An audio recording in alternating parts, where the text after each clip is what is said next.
We are Conspiracy Culture. Thank you very much for coming out to participate in tonight's event. We're sure it's going to be ridiculously informative, probably pretty scary.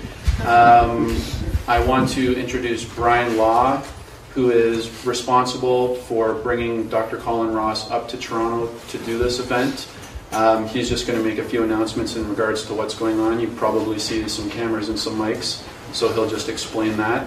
And again, thank you for coming out. It's great to see people interested in this type of material.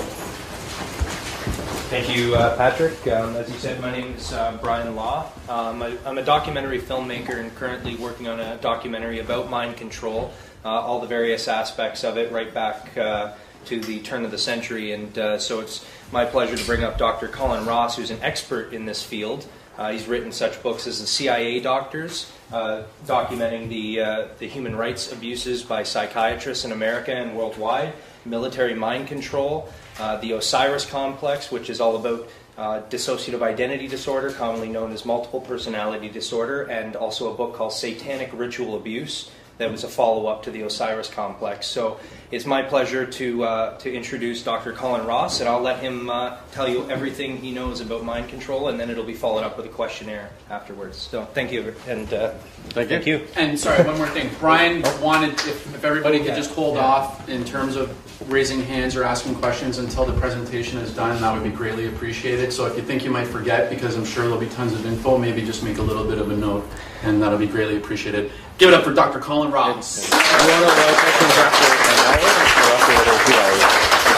Well, we could do that, actually. Yeah, we're going to take about a small break, about 1 hour in, and then maybe we can take some questions then, and we'll do the remainder of the presentation. And if anybody has any other questions at that point, we can field those questions at the end of the talk. And just to make everyone aware, as you do see, there's a few cameras here. We're filming this as part of the documentary as well. So if anybody is afraid of being on camera, just to let you know, the shot's fairly tight. We're not seeing anybody in the shot, but if you definitely do not want to be seen on camera, just approach Steve or I afterwards and let us know, and we'll put like a big Walmart smiley face over you or something just to guise your identity. So thanks very much, and Dr. Colin Rross.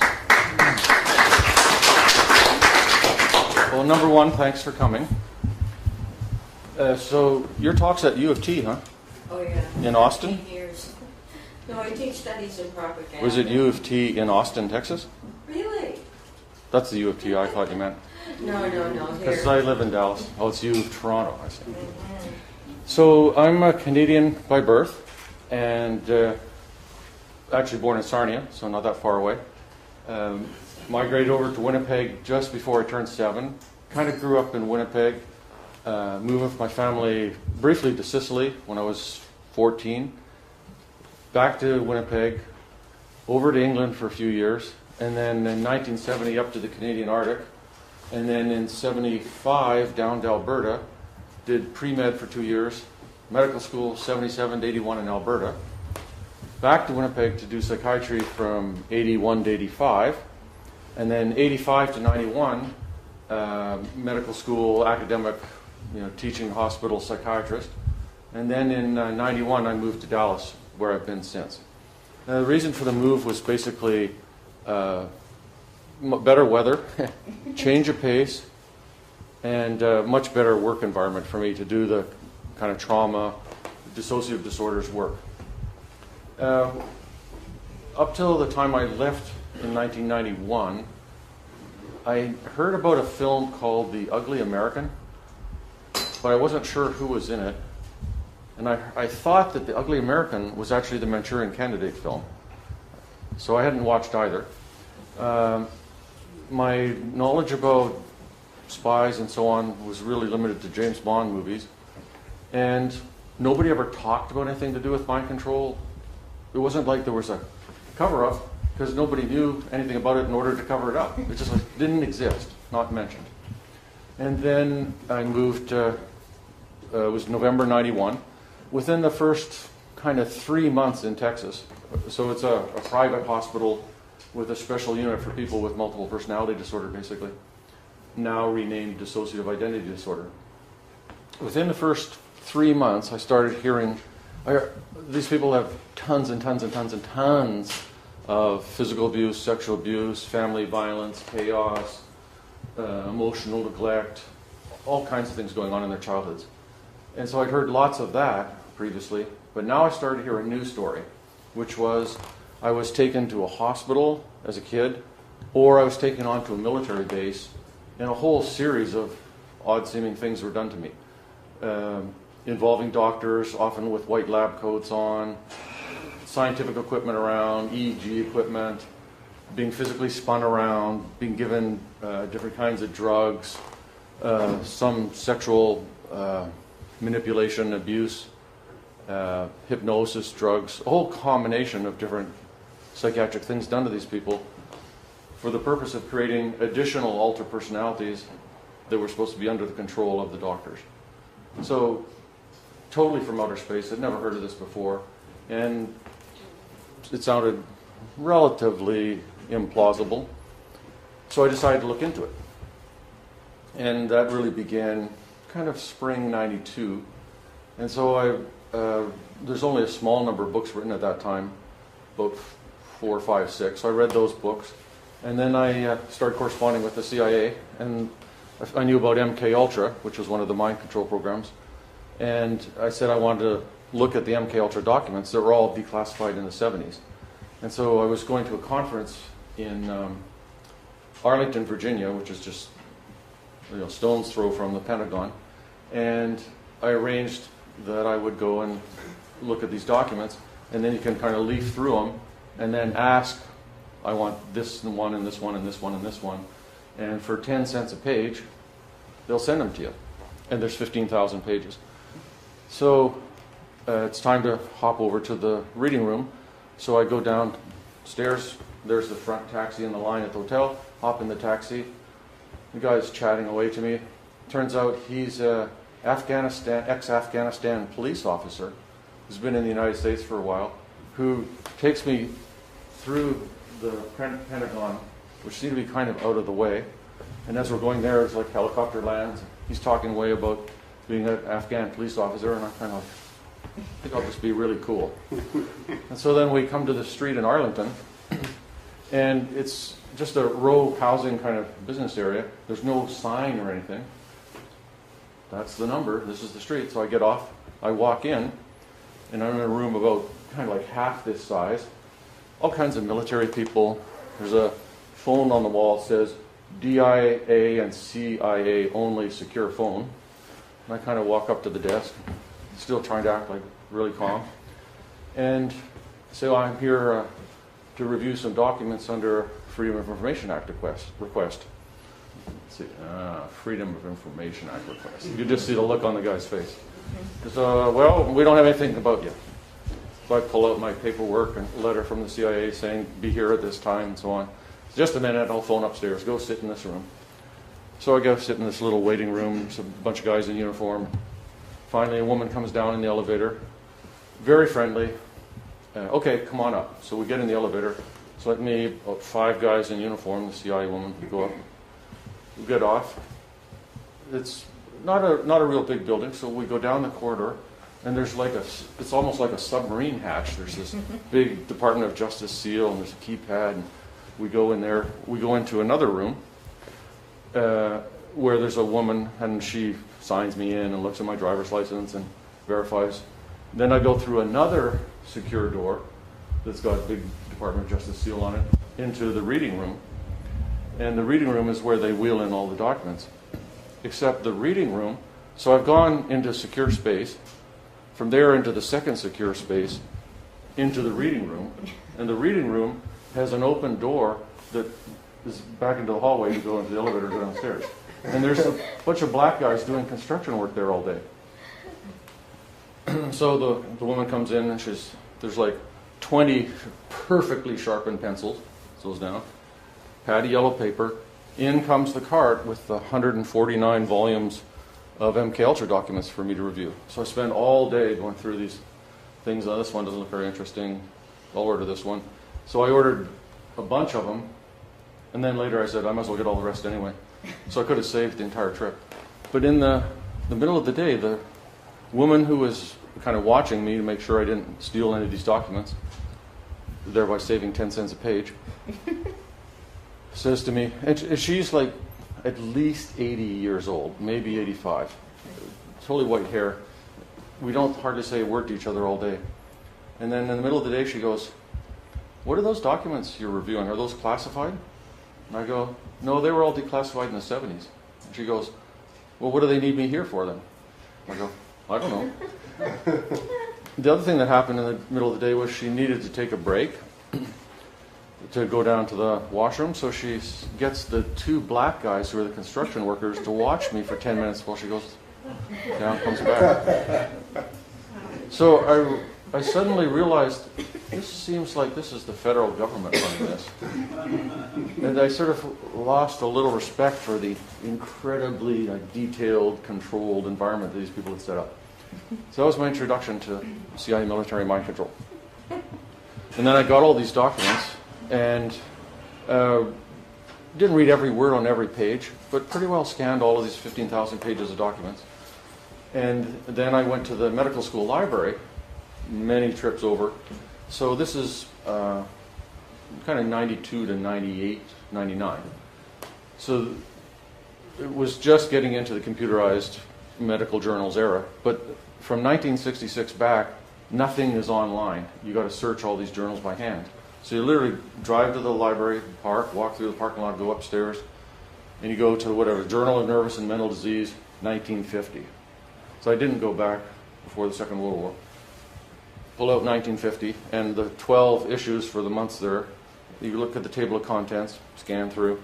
Oh, here's an article on LSD. Or, oh, here's an article by this doctor whose name I already know.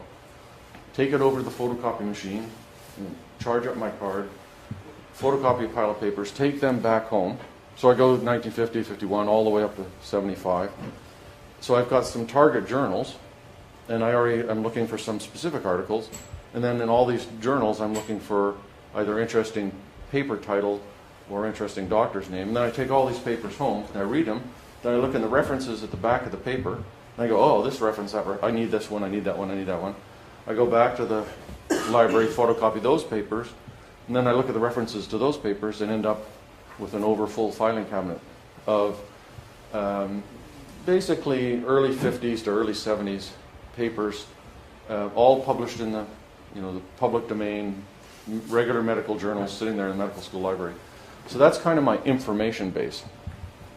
Nobody's ever dropped off a brown envelope with some interesting stuff in it.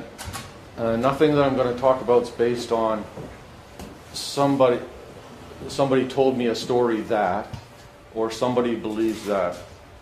This is all what's in the documents. Now I'll do a few little, side meanders through some conspiracy theory type stuff. But basically I'm talking about the documented facts which are stranger than fiction. And I thought I'd just start with a kind of related and unrelated story in a sense. Actually, two stories. Just to illustrate, my take on how I think the world works.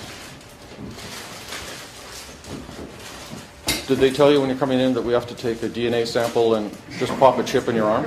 Okay. Thought you'd be comfortable with that.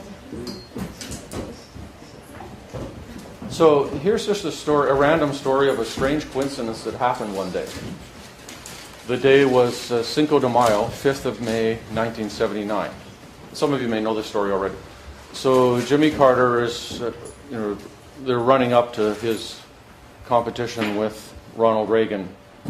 So he's got this thing that he's talked about in public, which I don't know the exact details of it, but the basic idea is he's got this new scheme he's going to announce, which is a big shakeup in the way the economy's managed and how the money flows and who's the favorite and everything. And he's going to present this to a Latino audience, because obviously the Latino audience is going to like what he's saying. And now this is, you can Google this still today. This is all reported in the mainstream media. All of a sudden there's a commotion in the crowd at this talk he's giving, and these two guys are wrestled to the ground, and they have starter pistols. So nobody's injured at all. And these guys say, one of them's a white guy and one of them's a Hispanic guy from Mexico. And they say that they didn't know each other prior to a couple days ago. And several Mexican guys approached them and they practiced shooting off the starter pistols on the hotel roof the night before, which were given to them by these guys. And they were told to create a diversion, and one of the other guys would be the sniper who would shoot Carter during the commotion. So the Secret Service looked into this, thought these guys are just, full of it, basically. And they said, well, the guy who recruited us for this operation, who was going to be the sniper, was in such and such a hotel and such a room number. So the Secret Service go to the room number, and there's a shotgun case and some shells. So then they go, I wonder if there's something to this. So then these guys are booked, and that's the end of the story. Like, were they convicted or not convicted? Did they ever go to prison? What did they do after that? Did anybody follow them up? Not a word. And then the mainstream media, so what you're probably thinking, where's the coincidence in this story? The mainstream media reported there's a strange coincidence.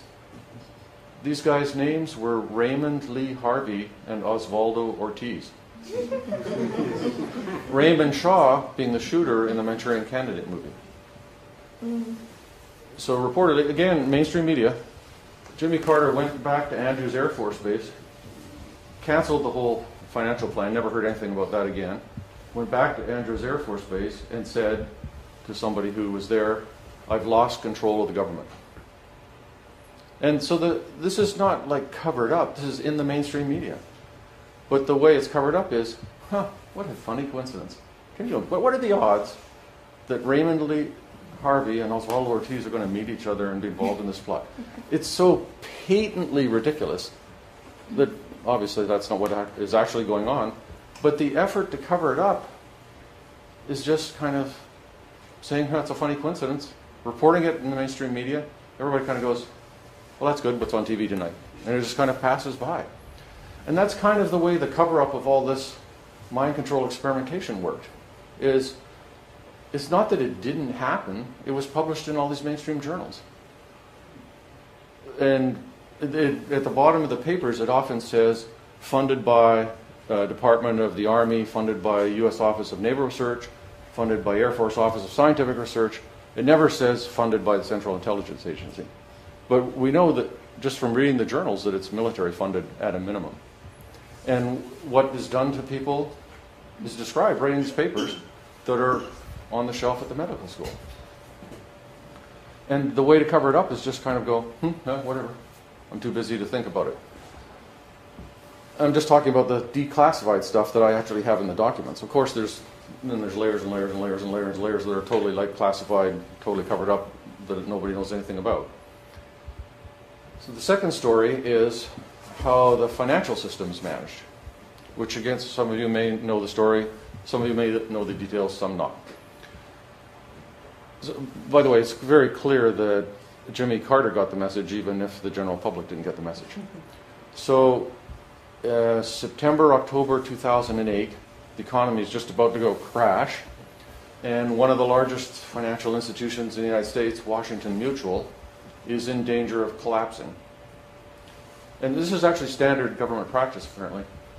On Friday, now, you might think I made a mistake, and this actually took place in Uruguay, some kind of banana republic. No insult to Uruguay, I've never been there. This is the United States of America. The government on Friday comes and seizes the bank. There's no lawsuit or big long set of legal briefs or debate in court. They just walk in, seize it, now we own it.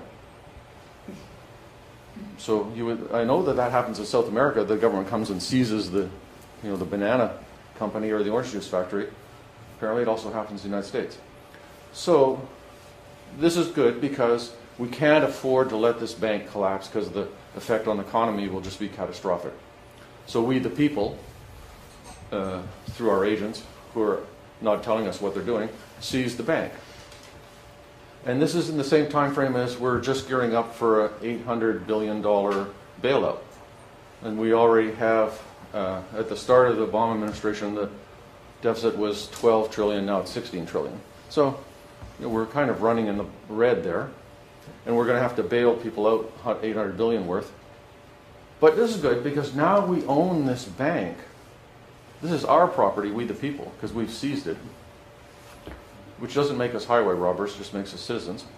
And now we have to, of course, do something with it. So Washington Mutual had worth of $306 billion, which included $188 billion of deposits in the bank. And the government's afraid there's going to be a run on the bank, everybody will take the money out, and there's not enough money in there, and the whole thing will crash. A lot of this had to do with all these upside-down mortgages and, crazy mortgage rules and everything. So the FDIC, which is the federal body that insures mortgages, was on the hook for $31 billion worth of debt held by Washington Mutual. But the FDIC only had $42 billion in assets. So if Washington Mutual collapsed, then they would owe $31 billion worth of insurance payments on all this collapsed mortgages, which would almost wipe out all their assets. Well, that's kind of a little problem for the government. So what happened on the weekend was the FDIC's liability for this $31 billion was erased. So they no longer were on the hook for $31 billion. The people who bought Washington Mutual from the taxpayers took over this $31 billion in liabilities, which was only a liability. Nothing had actually happened. They didn't actually have to pay it. And here we are with this $800 billion bailout coming up. We've got $306 billion asset in our pocket with $31 million liability, but we've erased that, so no need to worry about that. So now we could sell it, which would be kind of handy because that would cover maybe 3/8 of our bailout costs. So being the good business people we are, on Sunday, Washington Mutual was sold to J.P. Morgan for $1.9 billion. And in this very stressed financial quarter, surprisingly, J.P. Morgan operated in the black. So this is obviously a backroom deal. This is not the government of the people, for the people, and by the people. So I'm giving you a little feel for how I see the system operating in general, just so we know we're all in the same club here. But I really wasn't tuned into all that stuff before moving to Texas and before starting to hear these stories. And so the more I looked into these stories, the more evidence piled up and piled up and piled up and piled up.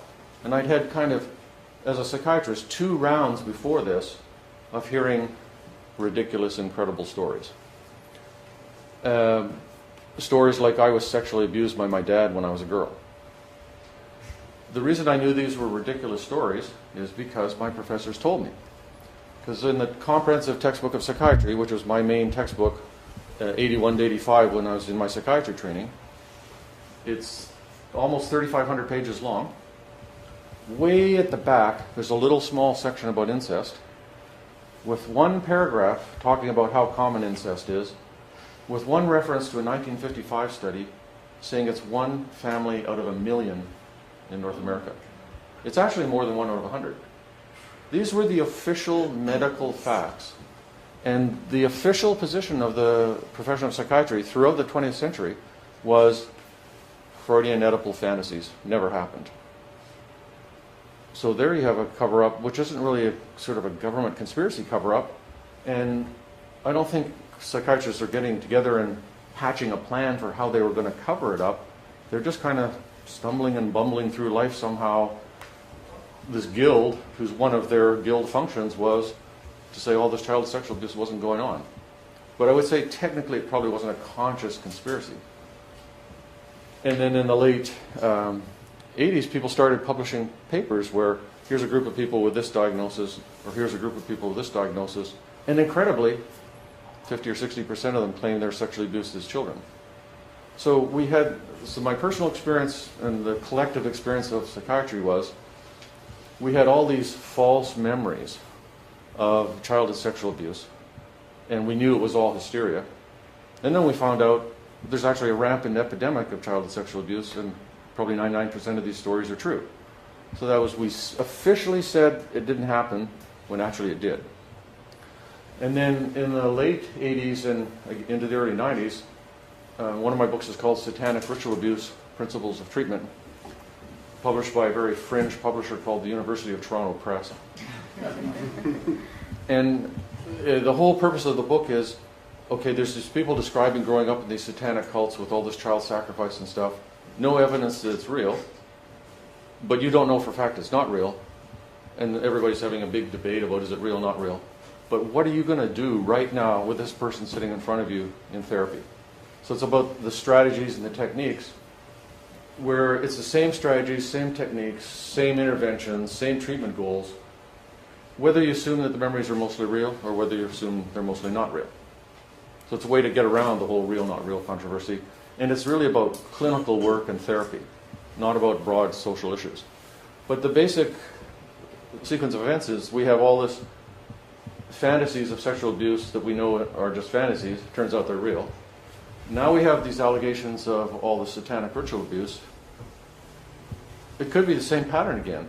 Everybody, all the official people are saying it's not real, that's ridiculous, there's no cults like that, it's impossible, where are the bodies? It might turn out it is real. Or it might turn out this time it's not. And basically that issue never gets resolved. And then we come to wave number 3, which is I start hearing all this stuff about this military mind control experimentation. Okay, which way is this one going to go, real or not real?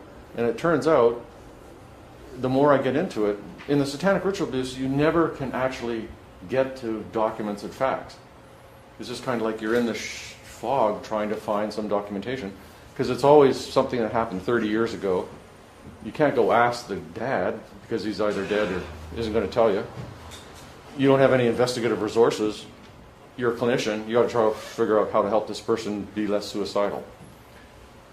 Then we get into the military mind control arena, and it's kind of open question. How much of this is going to actually get documented and proven? And it just turns out that the pile of documents gets bigger and bigger and bigger and bigger and bigger. So that's my personal kind of story of my walk through this. And, oh, by the way, this is, if you're at the top of the hill at our family cabin in Manitoba, and you turn around and look about this way, you'll kind of see this view. So this is in lake country in eastern Manitoba. That's all my contact information. These are the 2 books that deal mostly with this. So since I've mentioned false memory questions here, and I personally was attacked in a lot of public venues for being a person who generated tons of false memories in patients. So I was in this false memory wars in the 1990s. And now I'm going to do another little story just to show you that, in fact, there are false memories here. That people do make allegations of CIA military mind control, which are obviously impossible. And this is an example of that. So a woman comes to the emergency department claiming that her boss at her university made her sit in a room entirely lined with leaves and gave her a bunch of LSD, and she's had a bad trip, and now she's in the emergency department. So you could talk to 10,000 psychiatrists in the United States, and you'd be lucky to find 2 who didn't know for a fact this is obviously impossible, delusional, false memory. There's no way. Come on, a room that's all lined with leaves.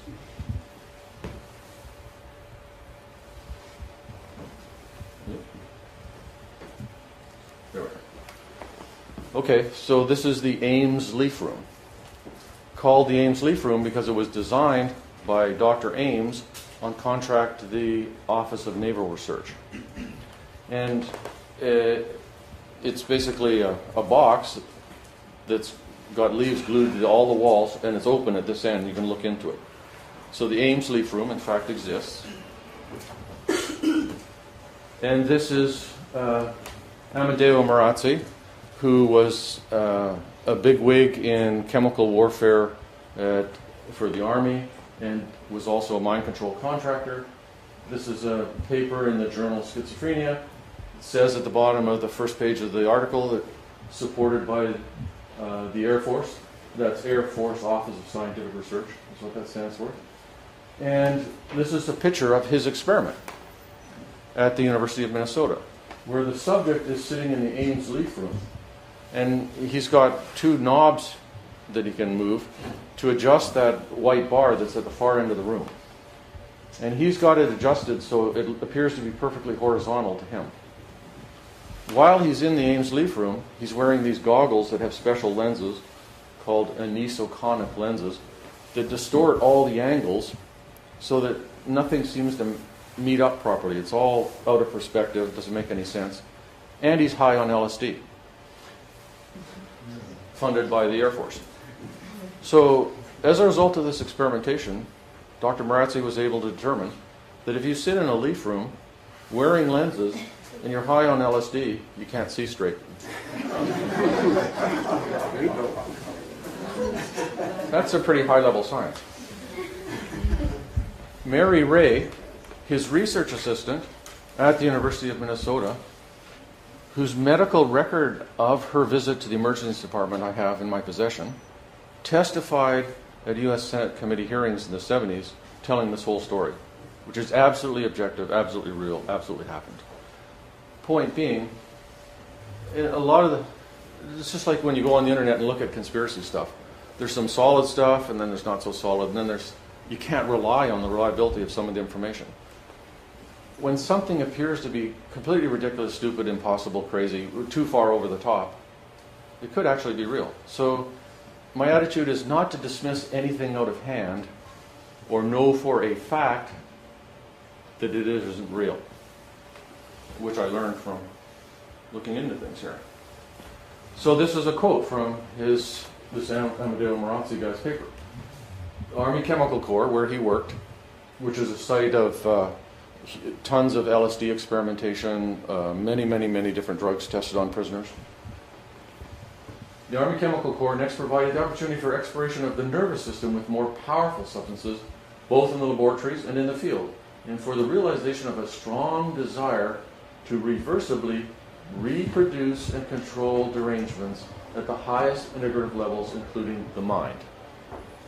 So when we talk about mind control, there's control and there's mind. I mean, that's what these guys are working on. It's not something we're alleging. They clearly are trying to control the mind at the highest levels. This is something that's on the internet that you can find. That's the address. And it's unverified. I don't know if this is like a set up scene that was just made up, or this is an actual experiment. But this is the type of experiments that were done under MK Ultra. All kinds of wild, crazy things. So this is, I don't know for a fact this is a real experiment, but it very well could be. So the World War II ended in 1945. During the Second World War, in the United States, there was no central coordinating intelligence agency. There's all this fragmented, different branches of the military, and the decision was made to create a central intelligence agency called the Office of Strategic Services, the OSS, which operated till the end of the war. And then there was kind of a 2-year lull period, and then in 1947 the CIA was formed, mostly from prior OSS guys. So the CIA was formed in 1947, so obviously there can't be a CIA mind control experimentation before that. And there may have been experimentation by the CIA in the late 40s, but there's no documents on that. In terms of the documents, it starts in 1950. And that's an important little subnote there. There's always disinformation denial about everything. So one of the disinformation denial stories that we hear all the time is, we only got into this, and this story's been told for like half a century now, we only got into this defensively in reaction to what the communist Chinese were doing during the Korean War. And we had our pilots who were captured. They were subjected to some sort of interrogation, brainwashing techniques. They came back home and they made false confessions of germ warfare. And then we tried to figure out, how did the communist Chinese get them to make those false confessions? So we're the good guys, and we're only doing that defensively. The Korean War started in June 1970. Bluebird was signed into operation by the director of the CIA in April 1950. So it can't be reactive to what was going on. So that's clearly disinformation. So there's a series of programs.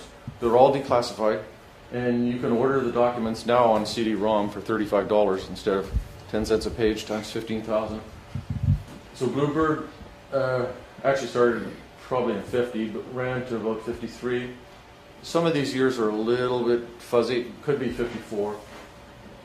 It was rolled over into Artichoke, which then in turn was rolled over into Project MK Ultra, which ran until 63, which was in turn rolled over into MK Search, which ran until 72, 73. And in parallel with that, there was a bunch of other programs, some of which you can't get any documents on at all, some of which you can get like 30 pages.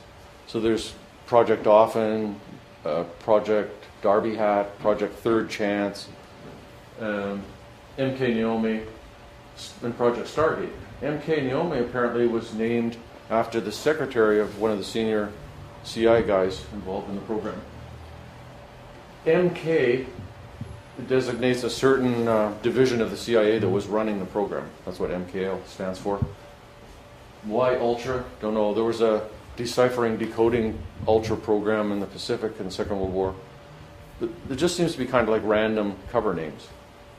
But anyway, these are the documented programs. And then there's Stargate, which I forget the exact year, but in the 90s, I remember watching Ted Koppel interviewing Robert Gates, who at that time was the head of the CIA, and the chief officer who was the liaison between the CIA and the military on Project Stargate. And they themselves said, yes, Project Stargate existed. We spent at least $20 million on it and ran up until at least 1984. And that's the psychic spying remote viewing program. So this is not a rumor. This is admitted to it. And the Robert Gates was Mr. Skeptic. I don't think this really worked. We kind of wasted some money. But the liaison guy between the CIA and the military said, no, we actually got operationally useful hits that were confirmed by other intelligence investigations on things like, so these guys go sit down in a room and they basically astrally project themselves either to a set of coordinates that are given, longitude, latitude, or are missing pilots in Central America who went down in the jungle somewhere. And they end up kind of over the site, and then they produce a sketch of the site, or they produce the coordinates of the crash site, and then people go to the crash site and there it is. So these are the programs that actually existed. There's another program that, when you get into this, you hear about these other programs, the most famous one being Monarch. So I've heard many people say they were in Monarch, and I filed Freedom of Information Act requests with all the branches of the military, Defense Intelligence Agency, CIA, and all of them said they had nothing on Project Monarch. So I would say it's kind of a flip of the coin. There actually never was a Project Monarch. It's just an urban legend or disinformation. Or there actually was a project actually called Monarch. Or there was a project that was exactly like Project Monarch. It just wasn't called Project Monarch. So I don't know which is actually the fact, but I'm sure that these programs, I can't prove this, but I personally am sure these kind of programs are operational up to the present and include something like Project Monarch. But basically, lights turn off in 1973. Everything after that is classified. So these are some of the other ones, Project Chat. So it's just a whole list of them. So you can see there was a lot of programs. And MK Ultra is kind of the most talked about, most heard of, most well known of them. It consisted of 149 sub-projects, almost all in the United States.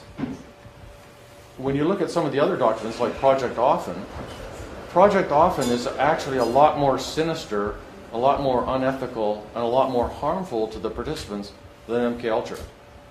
In the scheme of things, MK Ultra, funnily, is one of the sort of blander projects.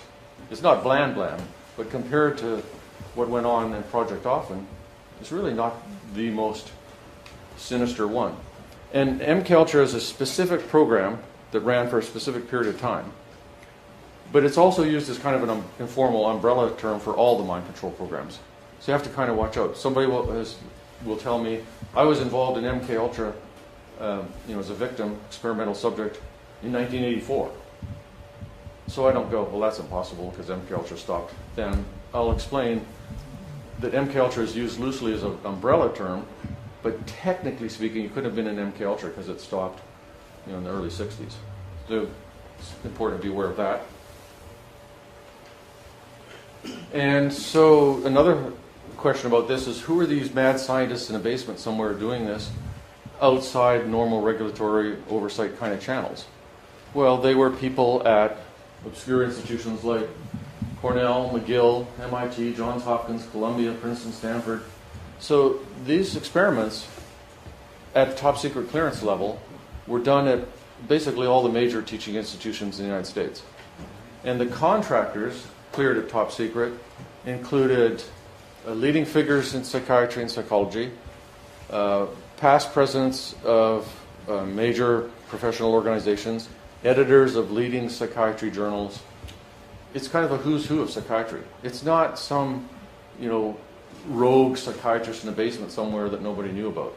It's systemic, it's pervasive, and it's the basically intellectual and political elite of psychiatry in the know and running this throughout at least 1950 to 75 time frame. And one of my sons went to Cornell, and my parents went to McGill. So it's not hard to have personal connections to these kind of things. When I was in Winnipeg, I was actually there from 81 to 91, so psychiatry training and then as a psychiatrist. One of the most famous things in MK Ultra is Ewan Cameron at the Allen Memorial Institute in Montreal. And one of the people, so 9 people sued the CIA for the experimentation done on them in McGill by Ewan Cameron under funding from the CIA, and the CIA settled out of court. So this is, again, for a fact, stuff that went on. Because the CIA didn't debate that it happened, and they also provided a very puny amount of compensation for an out-of-court settlement. And in my CIA doctor's book, in the 90s, I went to Vancouver and interviewed Linda MacDonald, who's been on a variety of different documentaries, who's a very charming, talented, very sane, normal-seeming person, very engaging. In 1963, I think it was early 60s, she had a whole bunch of young kids. She was overwhelmed and somewhat depressed. Her family doctor referred her to Ewan Cameron in Montreal. She went in for treatment of kind of mildish to moderate depression. Ended up, and I have all of her medical records, including papers with Ewan Cameron's signature on it. Ended up with 103 ECT treatments, electroshock treatments, from spring to September, which is a lot, except he used what's called the Page-Russell technique. I don't know who Page and Russell were, but normally when you do ECT, you push the button and there's electricity goes through your brain, and that's it. That's one dose of ECT. In the Page-Russell technique, the button is pushed 6 times. There's 6 times the energy. So this is the equivalent of over 600 electric shock treatments delivered between May and September. And Ewan Cameron published this in mainstream leading journals, and he called it de-patterning. And he did it on purpose. The goal was to de-pattern the person. And it's a couple of years ago we went to Buchenwald, which is one of the Auschwitz-type death camps in Germany, and you can go in there and see all the rooms and everything. And so it's pretty overwhelming. But it's not, I don't know what to call it. It's not exactly eerie. It's not exactly scary. It's just very disturbing. So there's piles of shoes and piles of glasses, and obviously a lot of people died there. But the strangest part of it to me was there's a little notebook there, and it's like German engineering. It's all very neat. It's all very tiny. There's columns. It's handwritten. And it's this person arrived on this day with these personal articles which are confiscated, and this is the person's number. The next person, the next person. It's all just business as usual. It's just like the shipping and receiving department. It's not a hint of anything out of the ordinary. It's the same thing when you look at the nursing notes in Linda McDonald's records. It's like blood pressure, pulse, patient did or didn't eat. It's like routine medical records. No, there's no, oh my God, because we didn't have texting back then. It's totally business as usual, nothing out of the ordinary going on. And it'll say, blood pressure such and such, patient incompetent of stool and feces. Patient disoriented ×3, which means she doesn't know who she is, she doesn't know where she is, and she doesn't know what the year is, because she's been depatterned. She literally couldn't control her bowels or bladder, didn't know her own name, didn't recognize her husband or her children, wiped out. Which is a good psychiatric treatment, because the idea is you're trying to wipe out that old mental illness, and then after you've done the depatterning, you want to create a new personality, which it's in the book. I think it was the Montreal Star. It was one of the newspapers. There's a glowing headline, "New Personalities Made to Order." It's, oh, wow, psychiatry is really making some advances here. Now we can wipe out the previous personality and all the mental illness, and then we can build a healthy new personality. And the way we did that was psychic driving. So psychic driving involved, and this is all, again, published in mainstream journals. Psychic driving involved playing two tape loops for hours and hours and hours and hours and hours, either in the doctor's voice or the patient's voice, saying, you love your mother, or you're a good citizen, or whatever it might be. And there would be weeks of barbiturate and other medication-induced sleep. And sometimes he would throw in some hallucinogens. This was just a guy trying to learn how to help patients. Except it was funded by the CIA, who obviously are not medical research people. Why is the CIA interested in depatterning? Well, when you read the Artichoke and Bluebird documents, they discuss this, they discuss that. One of the topics of discussion is the problem of disposal of subjects. That's the heading. And then they discuss in there, what are we going to do with these people? How are we going to get rid of them? And we can't just kill them all. Obviously, they did kill a bunch of people. But one thing we can do is wipe out their memories. So this was obviously contracted to figure out how to wipe out people's memories. And why an intelligence agency would be interested in that is extremely obvious. But he's doing it as if it's medical research. But he's not telling the patients what it is he's actually doing or who's funding it. So that by itself is a completely wild violation of medical ethics. When she's ready for discharge, he instructed the family not to remind her about her past, because that might be upsetting for her. And she described having to learn skills such as boiling an egg, going to the bathroom by herself, and when her kids would go to play, she had to, first of all, she had a nanny all the time because she couldn't function. She had a board with a map of the neighborhood, and she would put pins for where each kid was, because her short-term memory was like only a couple of minutes. She gradually got it all back. Talks normally, functions normally, engaging human being, with total amnesia from age 25 or so, when she entered the Allen Memorial Institute back to birth. It's all wiped out. And these are experiments that happened at McGill. So this is and now what we're talking about is not the bad stuff, the mild stuff that they declassified. This is the tip of the iceberg. So what else went on in the tip of the iceberg?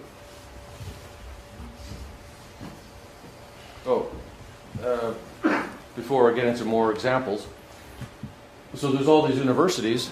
Other MK Ultra institutions include, that looks like a typo. I thought that said the Cali Cartel.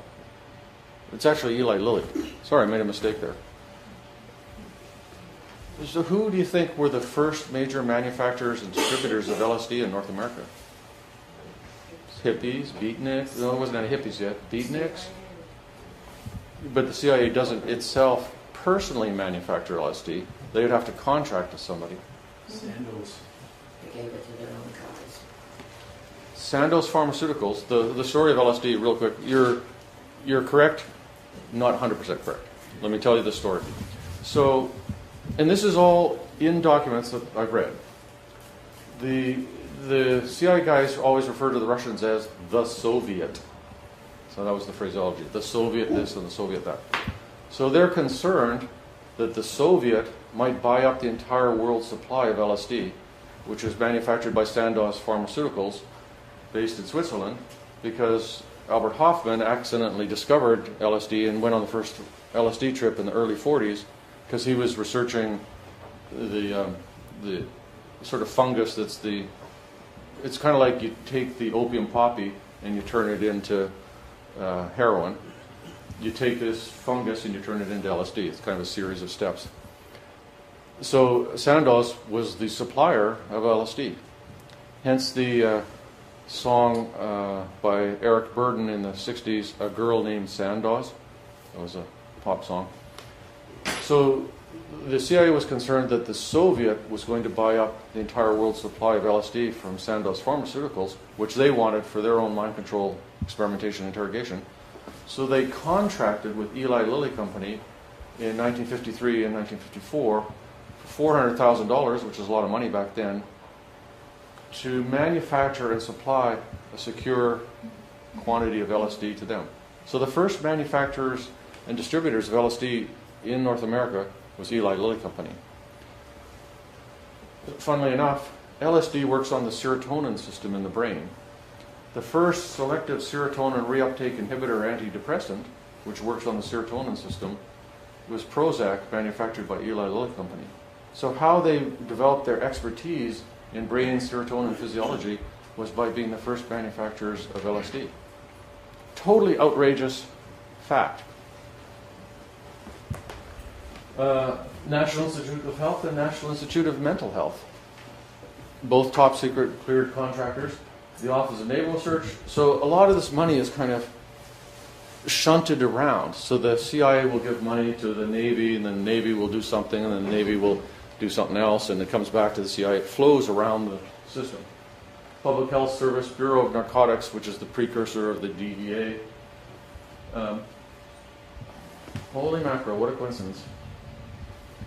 It's by random chance I told you a story about J.P. Morgan buying Washington Mutual for $1.9 billion. It turns out J.P. Morgan was a top secret cleared MKUltra contractor itself. All this stuff is somehow interconnected, even if you can't connect all the dots. So a lot of these LSD and other experiments were funded jointly by the CIA, by the Public Health Service, and by the Masons, basically, through the Scottish Rite Foundation. At the National Institute of Health, there's a researcher called Maitland Baldwin, whose papers I have, who is basically putting, he's doing a couple of different things, electrode implant type stuff in monkeys, and beaming, he was mostly sound energy. So there's two sort of types of energy that are used to beam at animals and humans' brains. There's sound and there's electromagnetic. So he was knocking monkeys out with sound, and there was discussion in the documents about how you could hide this signal inside urban noise and knock a human being out with an otherwise inaudible sound signal. He's a co-author of Wilder Penfield, who's the most respected Canadian neurosurgeon of all time, who worked at McGill in the same time frame that Ewan Cameron was an MKUltra contractor at McGill. Ewan Cameron was at various times head of the Quebec Psychiatric Association, the Canadian Psychiatric Association, the World Psychiatric Association, of which he was one of the co-founders, and the Society for Biological Psychiatry. The Society for Biological Psychiatry held numerous meetings and conferences and published the proceedings with and without direct funding by the CIA. Ewan Cameron was part of the team headed by an American psychiatrist called Leo Alexander, who went over and interviewed the Nazi doctors for the Nuremberg trials. In the death camps, the Nazi doctors, the Nazi psychiatrists, were working on all kinds of crazy, Mengele type experiments, but this included hallucinogen experiments with mescaline and other drugs. So Ewan Cameron had never done hallucinogen research himself, obviously had top secret clearance if he's part of the U.S. team going over to interview the Nazi doctors, goes over and interviews the Nazi doctors who presumably tell him about conducting hallucinogen experiments in the death camps, comes back to Montreal and conducts hallucinogen experiments in Montreal with funding by CIA and other sources, including the Health Protectorate branch of the Canadian government. So Linda MacDonald, she didn't settle with the CIA because the CIA funding stopped, and which was, I forget the exact year, like 58-ish or so, and then it was picked up by the Canadian government. And so she sued the Canadian government, and as a result of her lawsuit, there's a 1-800 number set up, and you automatically get $100,000 tax-free if you can document that you were a depatterning subject of Ewan Cameron's at McGill. So the Canadian government has directly admitted liability and culpability. And this is all kind of somewhat discombobulating because when I was a kid in Winnipeg growing up and planning on becoming a psychiatrist, I read about William Osler, who's a very famous Canadian doctor in the 19th century. I read about Wilder Penfield, the greatest neurosurgeon Canada's ever produced. And then I find out these guys are, not Osler, but Penfield is all tangled up with Maitland Baldwin, who's a top secret cleared MK Ultra contractor himself.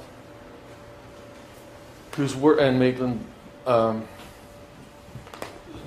McGill, at the same time as Maitland Baldwin is partnered up with Penfield, there's William Tyhurst, who's doing LSD experiments funded by Canada's Defence Research Board.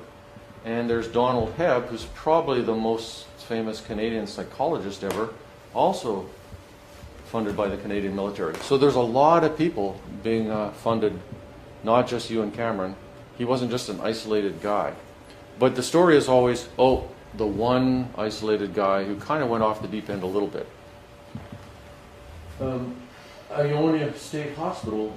So I have a hospital-based trauma program in Dallas that I consult to, and one in LA and one in Grand Rapids, Michigan. And Ionia is not far from Grand Rapids. And this is an interesting story.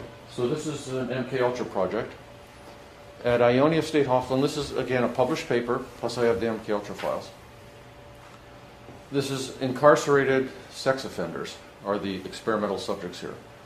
The psychiatrists involved all are former military psychiatrists, documented fact, and they're cleared at top secret under the MK Ultra contract. And what they do is they give these guys LSD, marijuana, barbiturates, and they interview them, aka interrogate them. And the purpose of the project is to try and get them to confess to sex crimes that they've never been charged with. And the purpose of that is because you want to see if you can give this concoction of different techniques to an enemy agent or some person of interest, will they confess to something that they wouldn't otherwise have confessed to? So, these are doctors in a civilian hospital with sex offenders who've been legally committed to the hospital, who are there to help them, who are giving them addictive drugs and trying to get them to confess to crimes that they've never talked about before, which is obviously not in their legal best interest. It's just insane, ridiculous, so far out of the realm of reasonable medical ethics and reasonable human conduct. And that, again, is just what we know about. Atlanta Federal Penitentiary was another guy who was actually in Saskatchewan. There's a famous Canadian psychiatrist, Hoffer, who was a multivitamin treatment of schizophrenia guy that I was taught was just a laughable idiot because you can't treat schizophrenia with vitamins. And that was all I ever heard about him.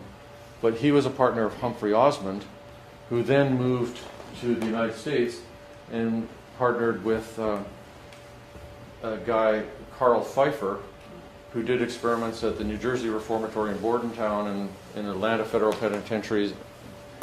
And this is giving LSD. There's a Lexington Narcotics Farm was another prison where incarcerated criminals who are drug addicts are given drugs experimentally. So this is helping them with sobriety and recovery. I mean, it's just absurd. And why would we be wanting to give drug addicts LSD to help them with their recovery?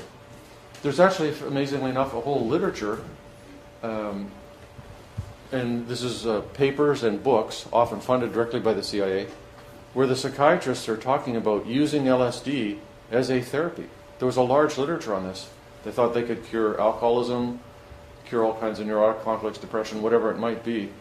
And when the FDA made LSD illegal in the 60s, these guys, in writing, in public, protested because this was just a big blow against psychiatry and setting us backwards and robbing us of this wonderful therapy technique. So they simultaneously talked as if they thought it was a wonderful therapy technique and were using it as an interrogation method for the CIA, and were using it on guys who were already in jail because of drug addiction problems. So there's all these kind of layers and elements of it all mixed up. The Bureau of Narcotics. There's a guy named George White. He's either three or four MK Ultra projects, I forget exactly how many. And he worked for the Bureau of Narcotics. And his program was called Operation Midnight Climax. I think you'll be able to figure out why it's called Operation Midnight Climax when I tell you about it. So when you look at the actual files for these sub-projects, they're actually really boring, except for a few pages. Because what it is check after check after check, requisition after requisition after requisition, sort of boring bureaucratic paperwork. But what the checks and the requisitions are for are a little bit in New York, but mostly in San Francisco, setting up a safe house decorated like a brothel. And I mean, it's really like a brothel. So you see they're ordering like purple Vel satin stuff and sheets and paintings, etc. And of course they need a one-way mirror. So what the operation was is George White hired prostitutes to go to bars and pick guys up, bring them back to the safe house, have sex with them and slip them LSD without their knowing it. And the CIA guys would make scientific observations of this through the one-way mirror, which is for purely professional reasons, you understand. So this is Operation Midnight Climax. And it says in the documents, the purpose of this is to study the effects of an unwitting dose of LSD under conditions that mimic a field interrogation. So, and then the other documents describe they've got some like enemy character and they're interrogating him and they slip him LSD without his knowing it. Does it or does it not help with the interrogation? So, these are unwitting civilians, haven't given informed consent, don't know they're getting LSD, and there's no follow-up. How did they go off the rails? Did they have fun? Did they go home? What happened? No idea whatsoever. Absolute and total violation of medical ethics. And there's doctors under MK Ultra and MK Search directly involved in this experimentation. So I read those documents and I thought, oh, well, that's an interesting story. And one of the documentaries that I've been involved in, just as like one of the guys who gets interviewed, they actually go to the place where the safe house was and talk to the landlord, and he says, oh yeah, that was going on back in the 60s, we know all about that. And then I was looking through the documents again one day, and there's a letter from one of the guys running Operation Midnight Climax to one of the guys back at CIA headquarters, just kind of chatting about how it was going, difficulties of, getting the landlord to agree to the whole thing and recruiting the prostitutes, etc. And then just down at the bottom it says, it's a lot more difficult than you would think to create these Jekyll-Hyde personalities. So Jekyll-Hyde personalities equals multiple personality equals the Manchurian candidate. So why is there a comment about the difficulty of creating Jekyll-Hyde personalities when there's only one contact with each of the Johns? He has sex and he gives LSD. You can't possibly be creating a new identity in that guy. So the only possible person you could be creating a new identity in is the prostitute. So my theory, which I can't prove, is that there's two layers. There's always layers and levels and layers and levels and layers and levels. So one layer is, this never happened, we never did it, are you crazy?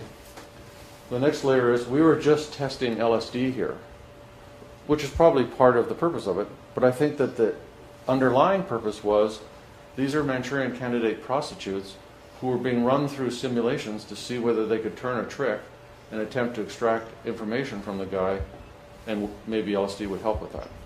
So that's not conclusive proof, but it's pretty suspicious circumstantial evidence that Manchurian candidate programs were run actually through MKUltra itself, not other programs. But this term Jekyll-Hyde personality, which we all know as Dr. Jekyll and Mr. Hyde,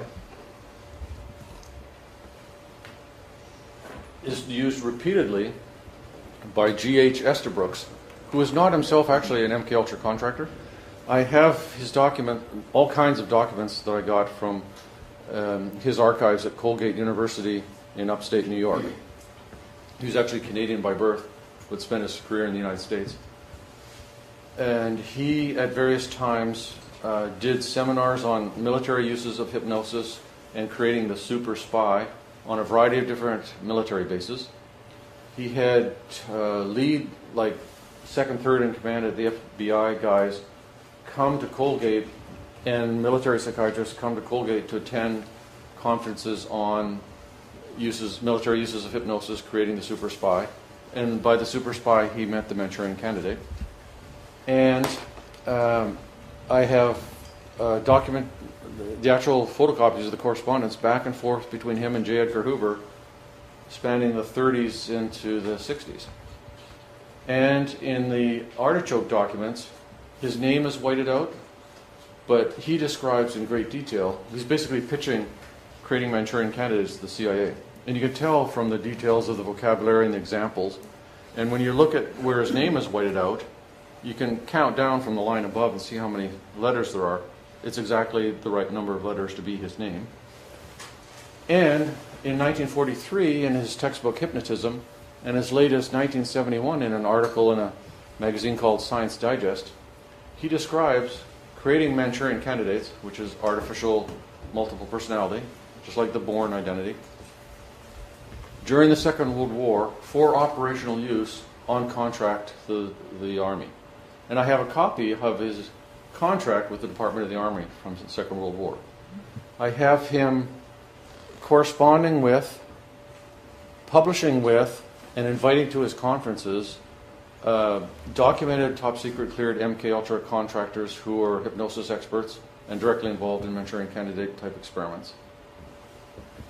And he describes this in minute detail. So he would have a military guy, he would condition him. He doesn't really describe exactly how he did it in detail, but all the techniques are basically in the MKUltra and Bluebird and Artichoke documents. He would create, there's Jones A as the original guy, then he would create Jones B, which he called a Jekyll-Hyde personality. So he used this phrase Jekyll-Hyde personality quite a lot. And an example of an operation would be Jones is called in to see this colonel, and the colonel has been told what the hypnotically implanted code word is. It's the moon is clear. So this guy comes in, he thinks that he's being sent to Tokyo on a routine unclassified courier assignment. He's given the assignment, and then the military guy in Washington goes, the moon is clear. Jones B comes out, the military guy in Washington gives him the classified information, flips him back to his regular self, he flies over to Tokyo, the colonel at the far end says, oh hi, nice to meet you, thank you. That's the above board assignment. The guy at the far end says the moon is clear, out comes Jones B, gives him the information, the response is inserted, back he goes. And he describes these guys having complete amnesia for the operation and being used operationally in a variety of settings during the Second World War. So this is highly, highly, highly plausible because of all the documented connections this guy has with all these other contractors, including J. Edgar Hoover himself.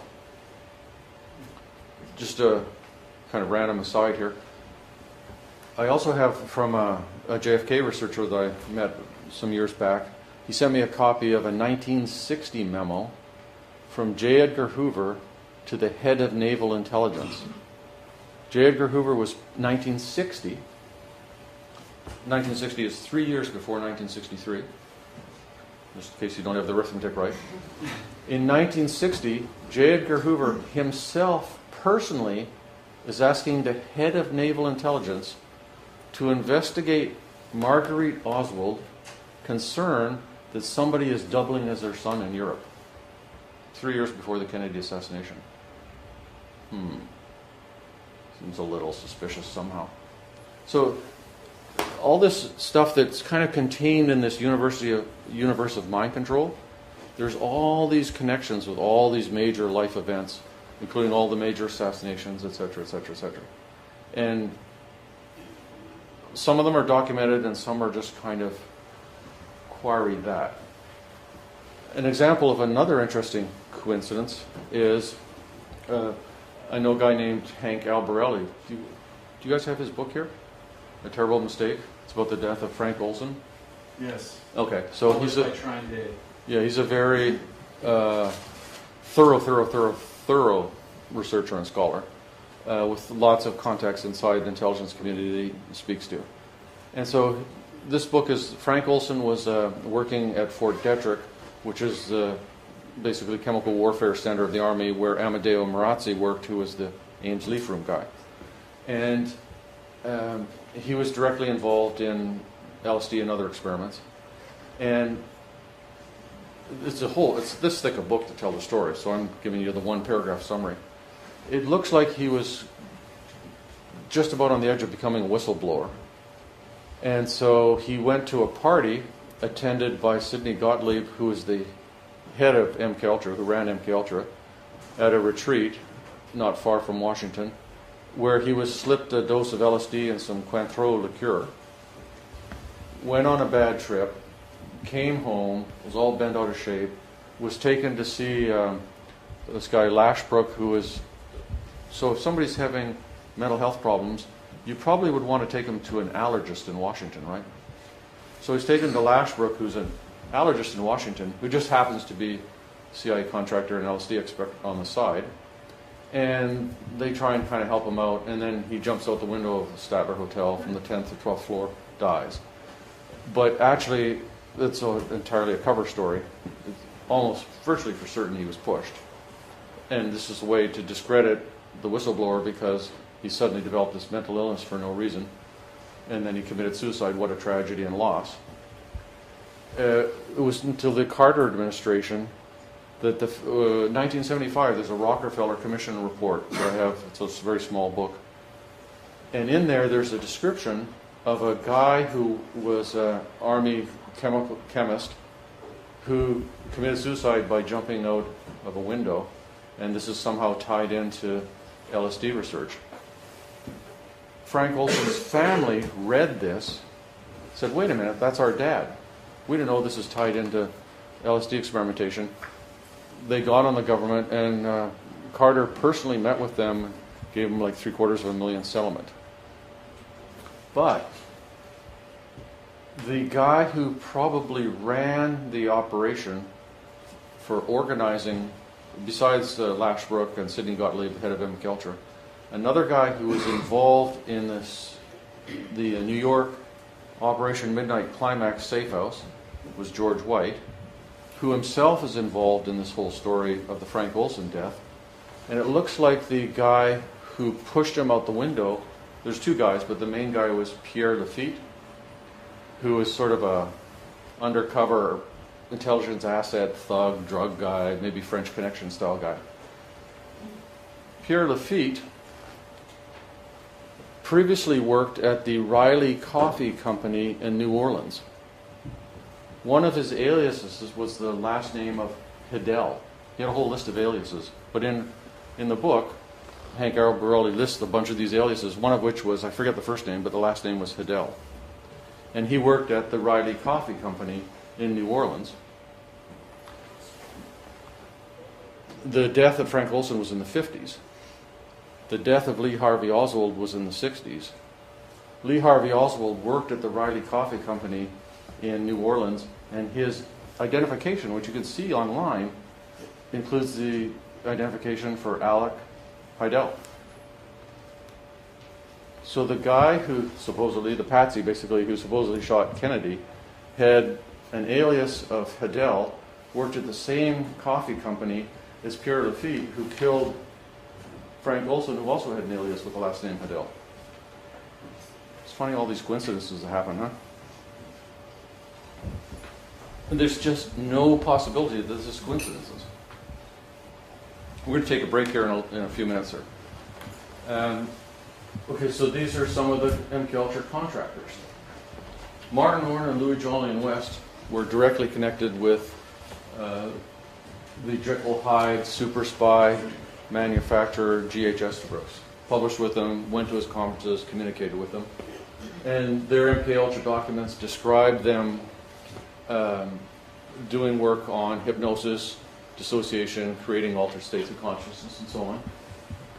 George White, I've already talked about. He's the Operation Midnight Climax guy. I was a little surprised when I found out that Carl Rogers is on the list.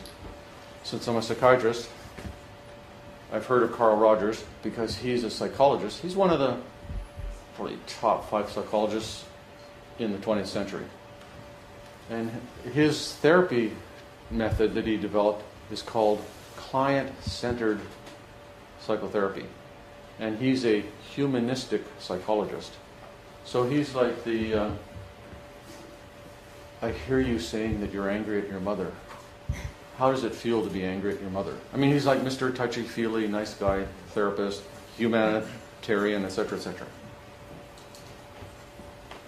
Well, he was also cleared at top secret under MK Ultra as a contractor on psychotherapy of schizophrenia, and he sat on the board of the Human Ecology Foundation, which was one of the front organizations through which the CIA funneled money to other investigators who often legitimately didn't know it was CIA money.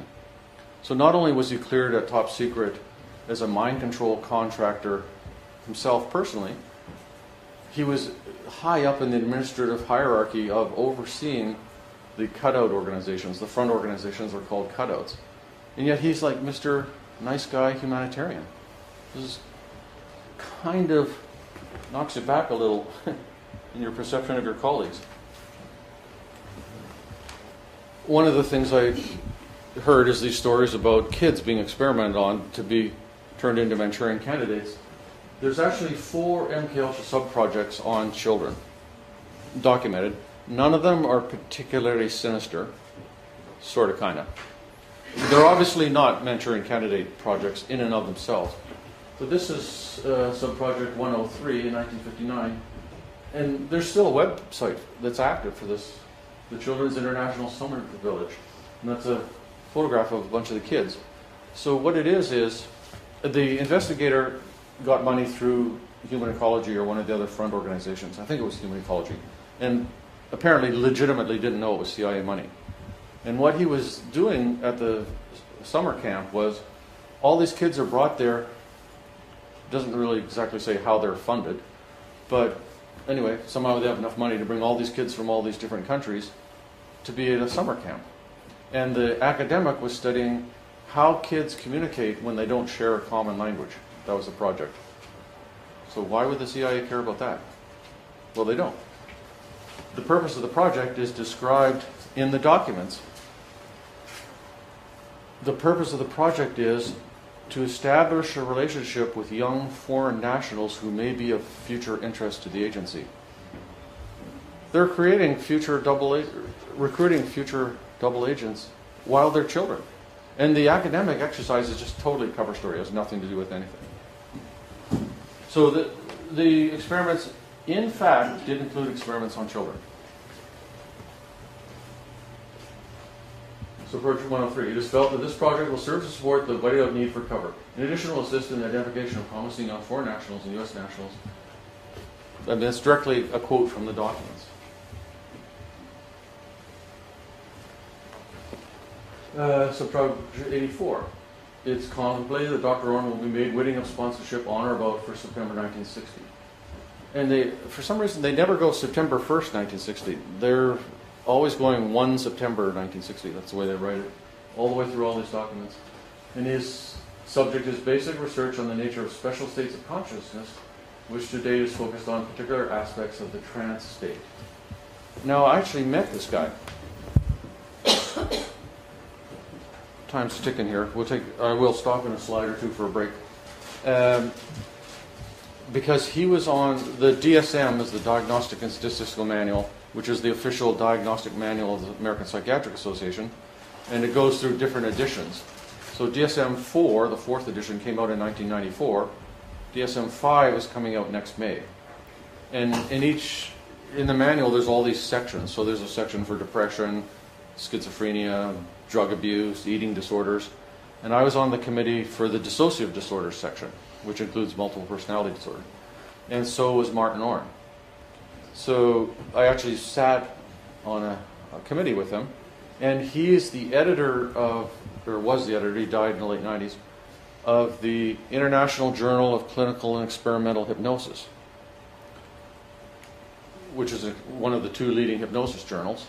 And in 1979, in Edmonton in medical school, I diagnosed a case of multiple personality myself, and which was a very interesting experience.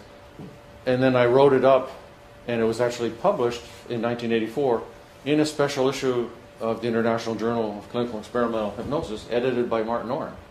So it was just my good fortune to have this case history I'd written up, and he was just looking for one more paper to fill this special issue on hypnosis. I thought, oh, good. So it wasn't until a decade later that I found out that he was actually MK Ultra contractor. So these guys are directly involved in the day-to-day operations of civilian psychiatry.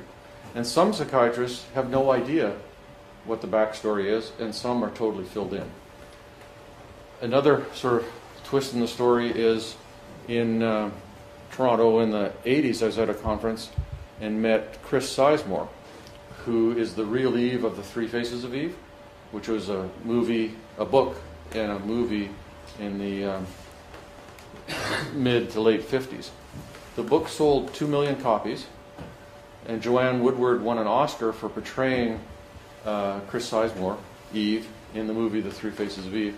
And it's still referred to in all standard psychology texts, and you can still get it on Netflix or one of those old-fashioned things like where they actually had these physical tapes you had to put in a machine.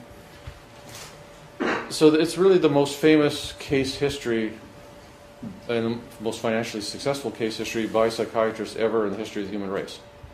And one of the books I have here is called The Rape of Eve, which is me and Chris Sizemore and another guy who's collaborating on the project, again all based on documents, are telling the backstory, The Rape of Eve, subtitled The True Story Behind the Three Faces of Eve.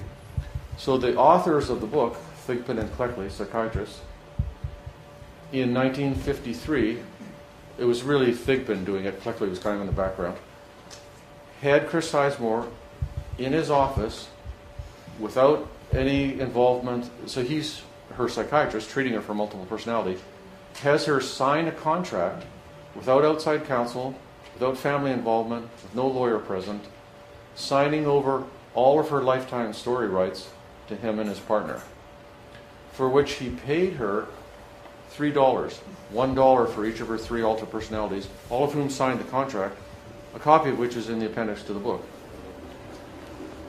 So the patient made $3 off a book that sold 2 million copies. It's the greatest story of financial exploitation by psychiatrists on the history of the planet. 1956, again, no outside counsel, no family involvement. She signs another contract where she signs over the movie rights to 20th Century Fox, for which this time she got $5,000 of a movie that's still in print, still being watched. And there's many ways in which she abused, controlled, and exploited her, all documented. And in the book, The Three Faces of Eve, they talk about getting her handwriting analyzed by a military psychologist at Camp Gordon. Thigpen himself was formerly a military psychologist at Fort Bragg. They took her to a meeting on a military base and displayed her to the audience of military psychiatrists as an interesting case of multiple personality.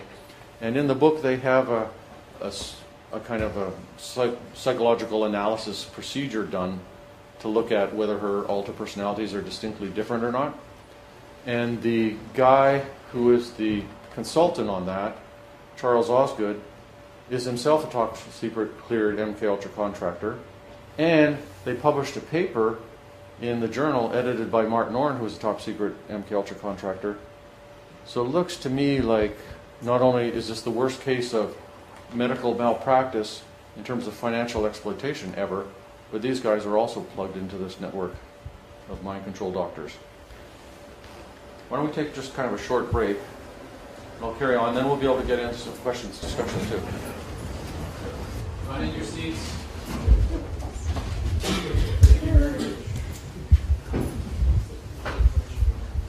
So Louis Jolyon West is known as Jolly West because he's a very jolly guy, I assume. Top secret cleared MK Ultra contractor, the psychobiology of the Associated States, and tied into the whole network of people. So, including Martin Orne, including J.H. Estabrook, who was the Manchurian Candidate guy in the Second World War. And he's famous for several different things. One of his greatest accomplishments was killing an elephant at Oklahoma City Zoo with a dose of LSD. So that's one of his claims to fame. When he was head of the Department of Psychiatry at the University of Oklahoma, he then moved to UCLA, where he was for a number of years. While he was the chairman, one of the professors, Thelma Moss, was a CIA contractor on paranormal type research. He was involved in the UCLA Violence Project, which was actually approved by Ronald Reagan when he was the governor of California, but shut down by public protest before it actually became operational. It was to be based at a used Nike missile site. They were going to take sex offenders, put electrodes in their brain, and there would be both a tracking electrode and an immobilization electrode, basically. So they would track these guys when they were released from prison. If they went outside a restricted area, a signal would be sent to their brain, immobilizing them, and the police would come pick them up. And the head of NIMH, National Institute of Mental Health, later on from this, stated that the riots in Watts were caused by a genetic defect in the male Negro. And one of the ways to control these kind of people would be to implant electrodes in the general population. So Jolly West was sitting there in Los Angeles, and there was a murder in Dallas. So they called him in to examine the murderer, whose name was Jack Ruby. So, okay, here we are, the police department in Dallas. We've got Jack Ruby in custody. We want a psych evaluation. Who are you going to call? Like, there's no psychiatrist in Dallas? Why do we call a top secret cleared MK Ultra mind control contractor who's an expert in dissociative states hypnosis? Can be random coincidence. Now flash forward to the 1995s. Timothy McVeigh is arrested for the Oklahoma City bombing, taken to Tinker Air Force Base, where he alleges that a computer chip was removed from his buttocks, and a psychiatrist is brought in, Louis Jolyon West. So Louis Jolyon West, Martin Orne, Margaret Singer, and Robert Lifton were expert witnesses at the Patty Hearst trial. Patty Hearst was who's William Randolph Hearst, Citizen Kane family, mega bazillionaire newspaper family. She's not hurting for money. She's an undergraduate at University of Berkeley. She's in her apartment with her boyfriend Stephen Weed when the Symbionese Liberation Army storms in, guns literally blazing, there's gunfire. Her boyfriend Stephen Weed's knocked out with a rifle butt. She's put in the trunk of the car, taken away to the Symbionese Liberation Army safe house, where she's kept in a closet for 45 days. There's mock FBI raids during which she thinks she'll be killed at any time. She's raped in the closet, extreme sensory deprivation and sensory isolation. I'm running through the list of mind control techniques now. She then subsequently participates in a bank robbery under the name of Tanya and is photographed during the bank robbery. She's put in jail, tried, convicted. At her trial, her expert witnesses are Martin Orne, Jolly West, Margaret Singer, and Robert Lifton. Margaret Singer was one of the group of psychiatrists and psychologists who interviewed the Korean War pilots after they came back having made false confessions of German warfare, along with Jolly West. Robert Lifton wrote a book about the Nazi doctors and also was part of the team that interviewed these downed Korean War pilots. So these guys were all experts in mind control as performed on American pilots by the Communist Chinese in the first part of the 50s. They then became Orne and West became contractors on the CIA's mind control programs. Then after the CIA's mind control programs were finished, they became experts in destructive cults and said the destructive cults use the same techniques. And Jolly West was on the board of the Cult Awareness Foundation, which is basically trying to help people, been captured by cults and disconnected from their families and brainwashed and so on, get out of the cult and get back to their family, and trying to educate and support the family members and so on. So I did a talk at their conference in the early 90s in Minneapolis. And it's kind of one of those big ballrooms where then they have all these dividers that divide it into smaller rooms. And I give my talk, which was explaining what dissociative disorders are and how these cults probably create a type of dissociative disorder where you've got the cult personality and the old person is suppressed. And I've already checked out of my room and I've got my suitcase down at the Bell Captain. And okay, finished, and have a few questions, and then it's time to go, and I'm kind of about to walk out. The organizers come up, it's okay, where's your luggage? So, well, it's down the Bell Captain, I'll get it. No, give me the tag. They escort me out the back, through the kitchen, down the stairs, out the door. I'm escorted to the car that's waiting behind the hotel. I get in the car, there's the driver and another guy gets in the car with me. They take me to the airport and they walk me, this is before you had to go through security like you do now, up until I'm checked in and I'm walking to the gate. The reason they did that was because the previous year the registration booth had been stormed by the Children of God cult and Scientology. Scientology was started by L. Ron Hubbard, who worked for naval intelligence, and the big conflict between sociology and psychiatry was primarily between L. Ron Hubbard and Louis Jolyon West. And so the Scientology got upset because the Cult Awareness Network that Louis Jolyon West was on was saying that Scientology was a cult. So after they stormed the booth the prior year, subsequently they sued the Cult Awareness Network, and of course they won the case because they had gigantic legal capabilities and cult awareness was just this little thing. And now the Church of Scientology owns the Cult Awareness Network and operates it. Even stranger than that, about 5 years ago, I was at the Scientology owns CCHR, Citizens Committee on Human Rights, which attacks psychiatry. And I've actually, 5 years or so ago, at the Big Beverly Hilton Hotel in LA, I was at a 1,500 person black tie dinner where I walked on the stage and everybody's applauding and cheering when I was getting an award from CCHR for my CIA doctor's book. So, and the trip to LA was half funded by the hospital I consult to in LA and half funded by Scientology.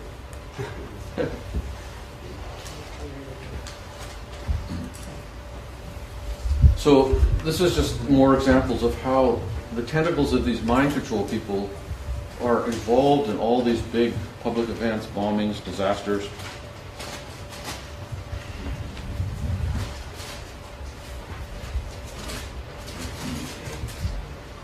Okay, so we got a frozen computer here.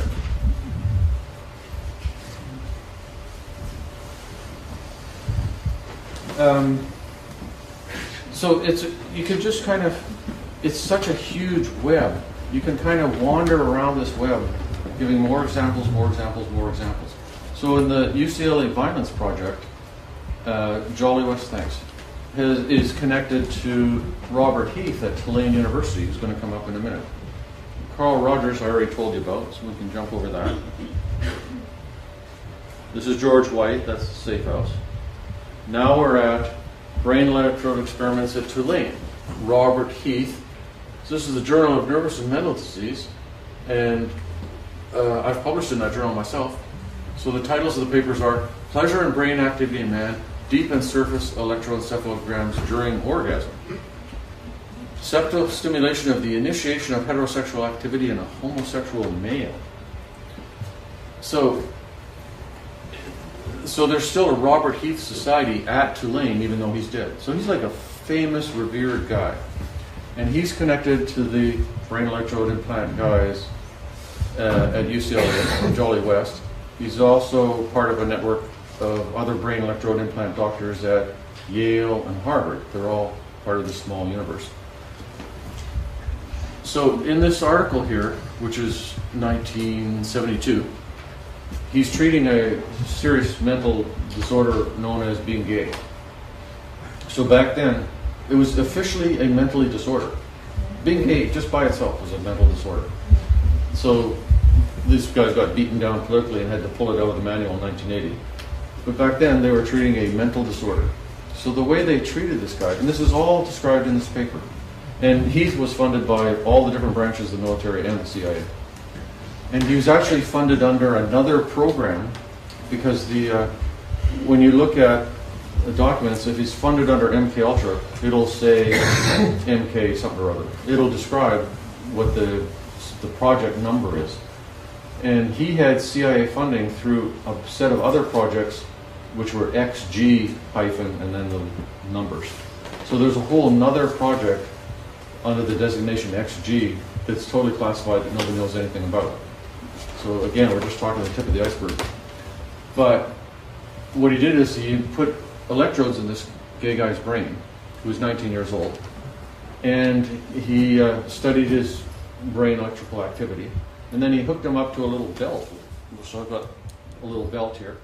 On his belt, he had a button in a box, and he could push the button because the wire went from the box to the electrode into his brain, and bring himself to kind of a pre-orgasmic state. So they had to take the box away from him because he pushed the button 1,500 times in 3 hours. So then they were in control of the box, and they stimulated him. This is just all professional work, just like the guys watching through the one-way mirror in San Francisco. They had him watch heterosexual pornography over and over and over and over while in a pre-orgasmic state to try and condition him to become straight. And then they, funded by the taxpayer, hired a prostitute to come into Tulane to have sex with him while they were reading his EEG printout from the electrodes. And then afterwards they debriefed him and the prostitute as to how the sex went. They both said, great. And then he was basically cured of homosexuality and only had one relapse and 9 months follow-up. This is the stuff these guys were doing.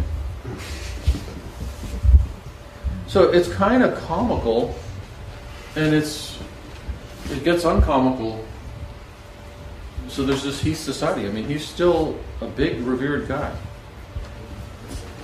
Now we're getting to the less comical part. So this is the brain electrode team at Harvard. And not only is this all overlap with mind control, it also interconnects with biological weapons and radiation weapons experiments. So the neurosurgeon, these guys are psychiatrists, psychologists. The neurosurgeon on the Harvard brain electrode implant team, William Sweet, his testimony is in the Clinton administration report on radiation experiments, which was commissioned by Clinton, and it came out like 98 or something like that. And in there, it describes the subject of the experiment was HP7, HP-7, HP standing for human product. So he's designated human product 7. This guy came into the ER at one of the Harvard hospitals unconscious, was injected with plutonium, and died before ever regaining consciousness. From which I infer that he did not give informed consent. So he was a John Doe. I mean, he wasn't even. They didn't talk to his relatives. They didn't talk to anybody. They injected him with plutonium, and that's part of a set of plutonium experiments where people were injected with plutonium without being told what it was, so that they could scan them later and see how the body metabolizes plutonium. And William Sweet was part of that, and he was part of the brain electrode implant team that brings us back into MK Ultra Bluebird Artichoke. And so they're putting electrodes in these people to cure them of epilepsy. Teresa, and these are case examples, Teresa L. was a 38-year-old woman who masturbated compulsively 18 to 20 times per day, had sex with female prostitutes, had sex with more than one man at a time, and had attempted to castrate her husband with a broken bottle. You think maybe she was sexually abused as a child? You think maybe she was angry at men? So their approach to this problem was put electrodes in her brain and try and control her behavior by stimulating electrodes from a remote transmitter box. Jenny, a 14-year-old girl, a baby cry was able to provoke an extreme behavioral change in Jenny. An extreme behavioral change would include she previously murdered her 2 young stepsisters. So what happened in this girl's life that a baby crying triggered her so extremely, and why had she murdered her stepsisters? This doesn't happen just because you have some odd form of epilepsy that causes you to murder your stepsisters. But again, they're treating this completely out of the social context as if it's just a brain disease.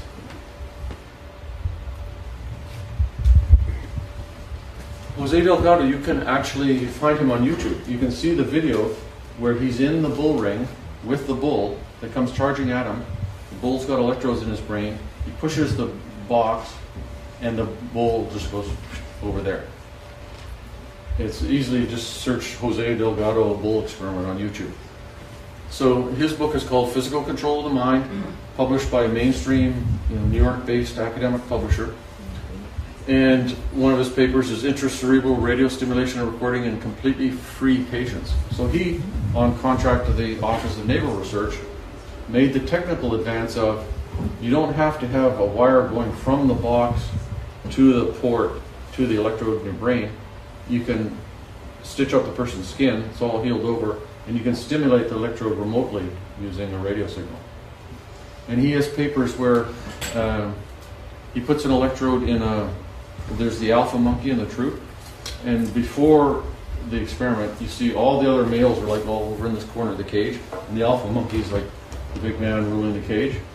Then they put an electrode in the alpha monkey's brain, and when you stimulate his brain, he just sits there passively. And then they put a lever inside the cage so the other monkeys can make the guy passive. And then you see the next photo is the alpha monkey's like in the corner, and all the other guys are ruling the whole cage.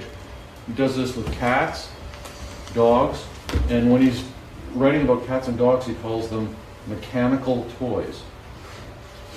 And there's pictures in the book of a 16-year-old girl. She's got this totally vacant, stupid grin on her face. She's pounding on the wall furiously, or she's looking normal, depending on which button he's pushing on the transmitter box to stimulate which of the electrodes implanted in her brain. 16-year-old girl. An 11-year-old boy put electrodes in that kid, and when he stimulated a certain electrode, the boy started to say that he thought he was a girl and he wanted to marry Dr. Delgado.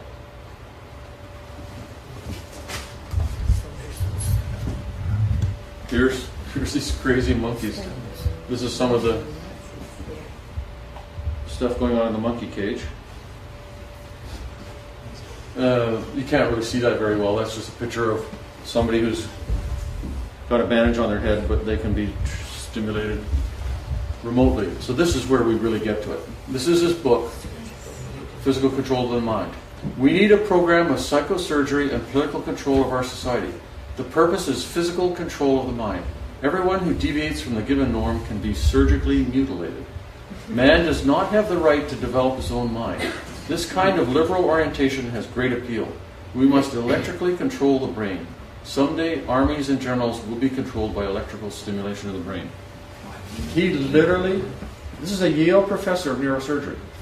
He literally wanted electrodes in every brain in the population, not counting himself, of course. But even, I mean, the controlling elite would be so small, even the generals would have electrodes in their brains. This is what he wanted. If he was in charge and could carry it out, we all would have electrodes in our brains. And these guys are not fooling around. And this is not some paranoid interpretation of, this is what they're actually saying. And this is back in the 70s. So imagine how miniaturized, even down to the nanotechnology level, how computerized and how satellite-driven all of this must be now.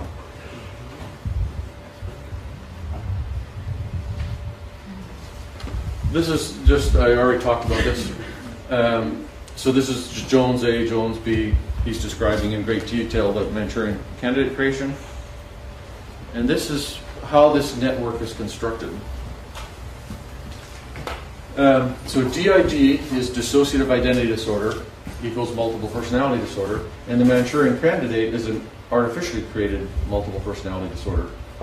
Why is the Manchurian candidate called the Manchurian candidate? Well, that's because that's the name of the book and the movie, but why is that the name of the book? So several years before the book came out, in the Bluebird Artichoke documents, there's a memo from one CIA guy to another CIA guy saying, we need to look into these allegations that a group of American GIs has been captured while passing through a zone in Manchuria, has been subjected to hypnosis and other brainwashing techniques, and has amnesia for that period of time. This is the plot of the Manchurian Candidate book and movie. It's in the CIA documents years before the book was published. Again, how likely is that to be a coincidence? Not very likely. So, DID is the artificial multiple personality disorder.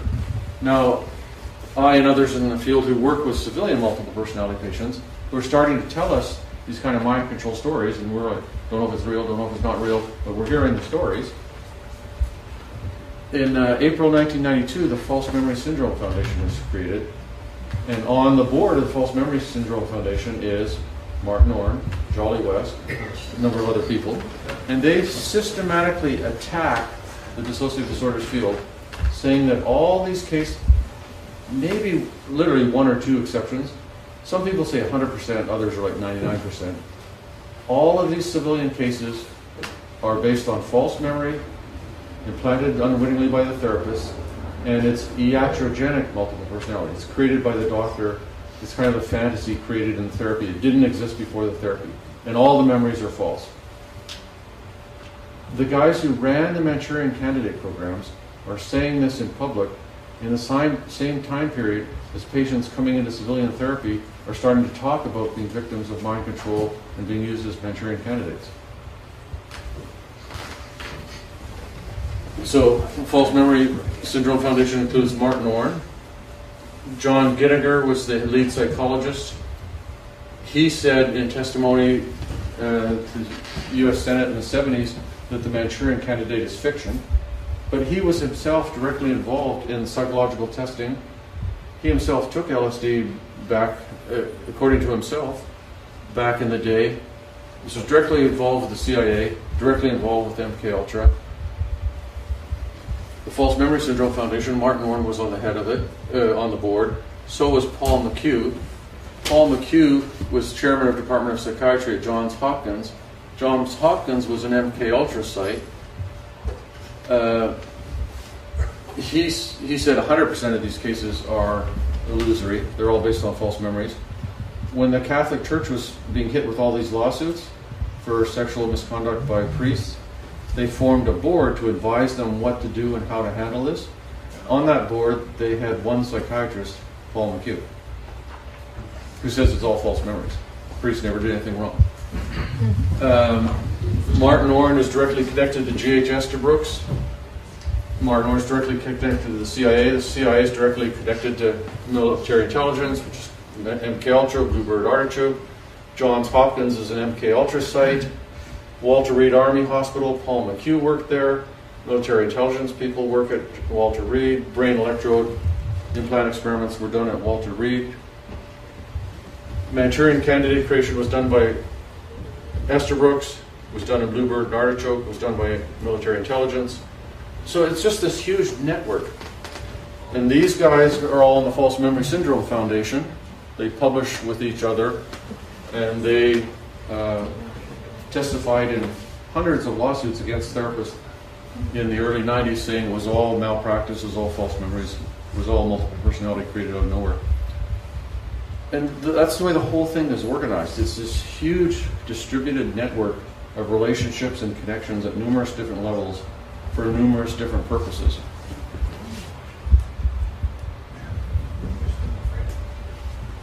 So that's kind of the end of the slides.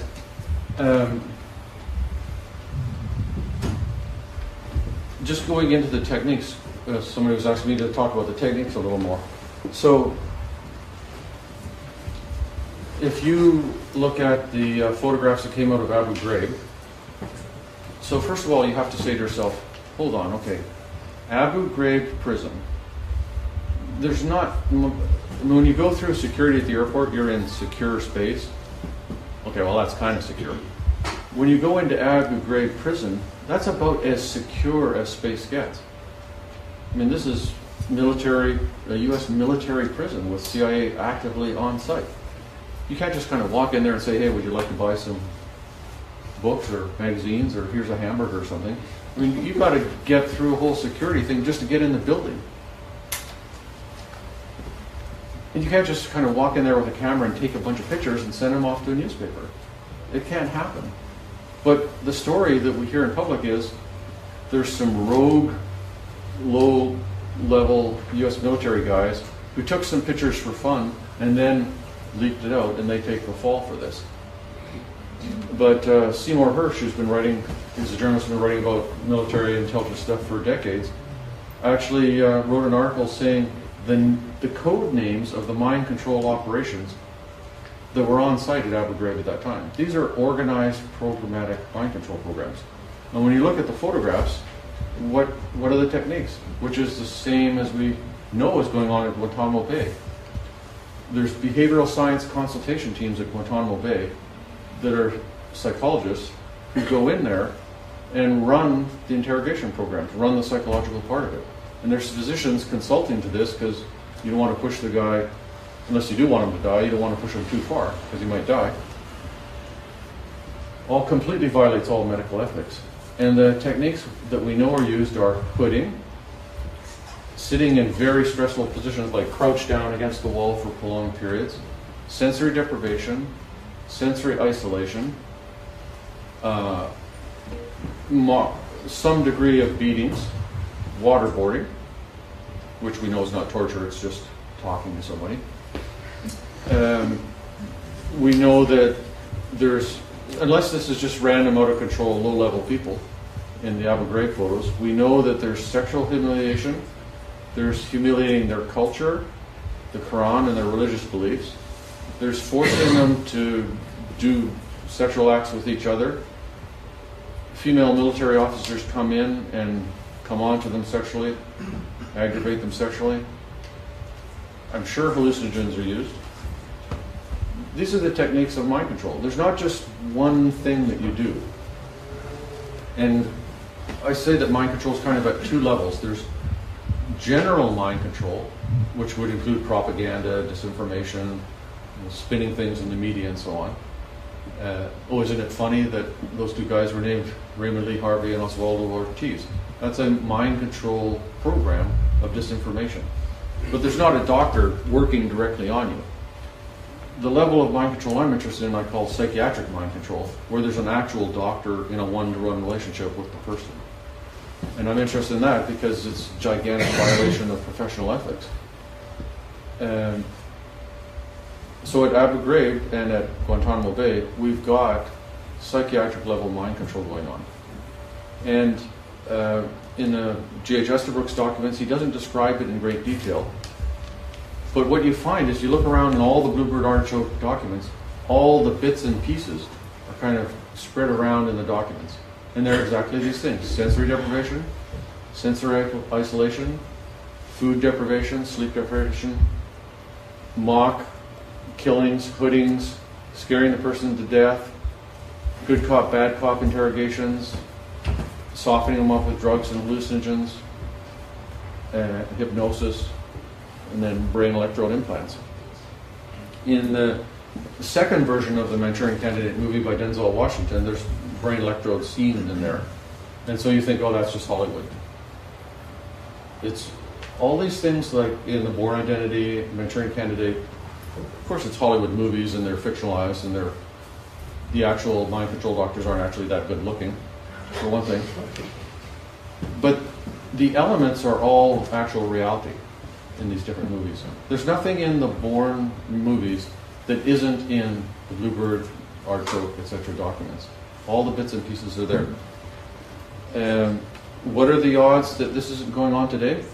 0.0. We know it's going on at Guantanamo Bay and Abu Ghraib. We know that renditions are being done currently.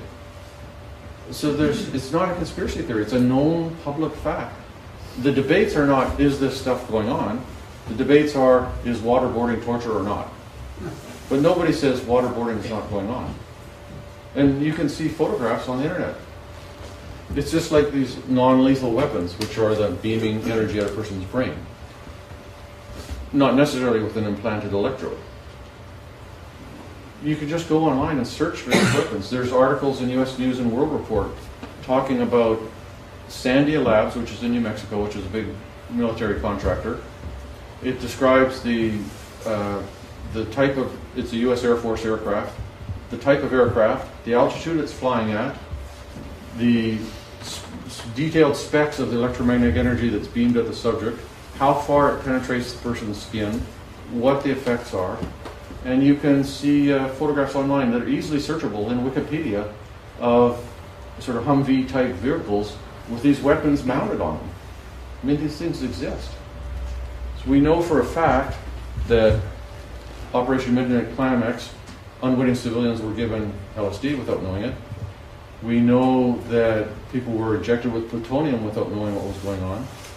We know that at the Fernald School in the U.S. Northeast, mentally retarded children were part of an experimental program studying nutrition. The parents were told that they were studying nutrition, and the parents said, okay. The nutritional substance that was put in their cereal was plutonium. Mentally retarded kids. They directly lied to their parents about it. I have papers that are referenced in the book where doctors on contract to the Army are giving bacteria to children on purpose. And then there's articles in the medical journal, back and forth correspondence, debating whether this is ethical or not. So I've got documentation that a sort of odd Serratia marisons bacteria, which is, you never see it in clinical practice, was released in the San Francisco Bay Area. And I've got a paper from a medical journal documenting like 35 cases of infection by this strange rare bacteria in the months following that public exposure, which never has happened in the history of the world elsewhere. You never find that many cases clustered in one time period like that. So we also know that in experiments done in the 70s, I think, it's in the book, I think it's the 70s, but anyway, radiation was released over Spokane, Washington, and tracked to see its wind dispersal patterns. We already know that there's all those US soldiers exposed to atomic bombs and got tons of radiation. So all these things have happened for sure. Unwitting civilians have been exposed to hypnosis, LSD, chemical, biological, and radiological weapons. We know that these non-lethal weapons exist, that they can affect your mental state, your behavior, they can cause pain, they can cause confusion, they can knock you out. What are the odds that those weapons have never been tested on unwitting civilians? I say 0. So therefore, all these crazy people with the tinfoil helmets who say that the CIA is beaming energy at them, So I'm sure some are mentally ill and it's not happening. I doubt all of them. So my message to my colleagues is, instead of knowing for a fact that everybody who makes these kind of allegations is obviously delusional and needs medication, you should take a step back and say to yourself, this is perfectly plausible and possible. Things like this have been done in my lifetime in this country. It's not impossible. It's perfectly possible that some people are having these kind of weapons beamed at them and it's affecting their mental state. And I'd say the odds that that's not going on are basically just about zero. So, everybody's been very quiet in terms of questions. We do have some time for questions. Go ahead. How many of those people that you're talking about that are basically denying the fact that these people are out there with dissociative state, or that are claiming that these weapons are being used to some degree, how many of those people would you say are disinformation agents? Like as a percentage? I really can't give a for real estimate on that. I know it's not 100%, it's not 0%, for sure. And it's like I was explaining before, there's some people like generally are in the field of psychiatry who just kind of like don't know about this. They're not implicated at all. They're guilty of being the good Germans who look the other way because it's out there in the public. Being influenced by those. And they're being influenced, yeah, and they're all a bunch of sheep who follow the leaders and everything. Right. So they're not exactly off the hook, but they're not directly actively involved. Then I think there's a group of people who kind of are somewhat involved and kind of somewhat know something about it, but they think they're being patriotic and it's all for some kind of greater good. And then there's a bunch of people who are just like Nazi doctors, basically. Who are basically running the show. So it's just it's a layered thing in your eyes, and yeah. Of course that's the only way it really can be. Right. How far along the road are we, do you think? Because I think that they probably have made a lot more advances. Usually the things that we know about are, 30 years behind what they really know, what they're really doing. And as you say, because of the declassified stuff. One of my sons was kind of about this tall, his hockey coach, worked for one of the major defense contractors, and of course they can't talk about what they're working on, but he said, we work on stuff that won't come into the field for 25 years. And so, I mean, we know that. We know that, like, the stealth fighter jet was completely classified, nobody in the public knew about it, not even the president knew about it, and it was in the air flying around. So, basically, I'm just going to repeat what you said. My answer is going to be the same as your question. This stuff has got to be way more high-tech than we imagine. So one of the things, I get people writing to me, emailing and so on, who are victims of non-lethal weapons experimentation, and then they want me to somehow do something about it. Like I'm supposed to tell them to cut it out or something. And some people are, their thought processes are just all jumbled up and completely chaotic. So whether it's real or not, they're obviously severely mentally disturbed. But many other people who contact me are perfectly lucid, perfectly rational.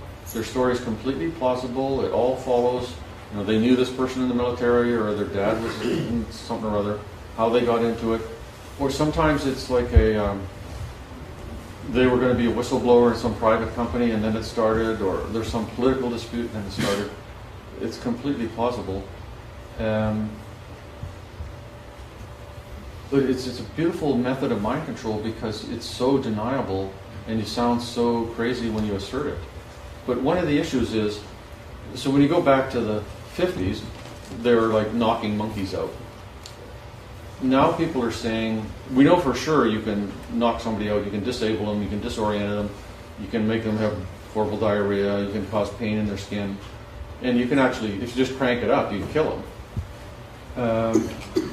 But people are claiming that this technology can actually make you hear sentences and paragraphs.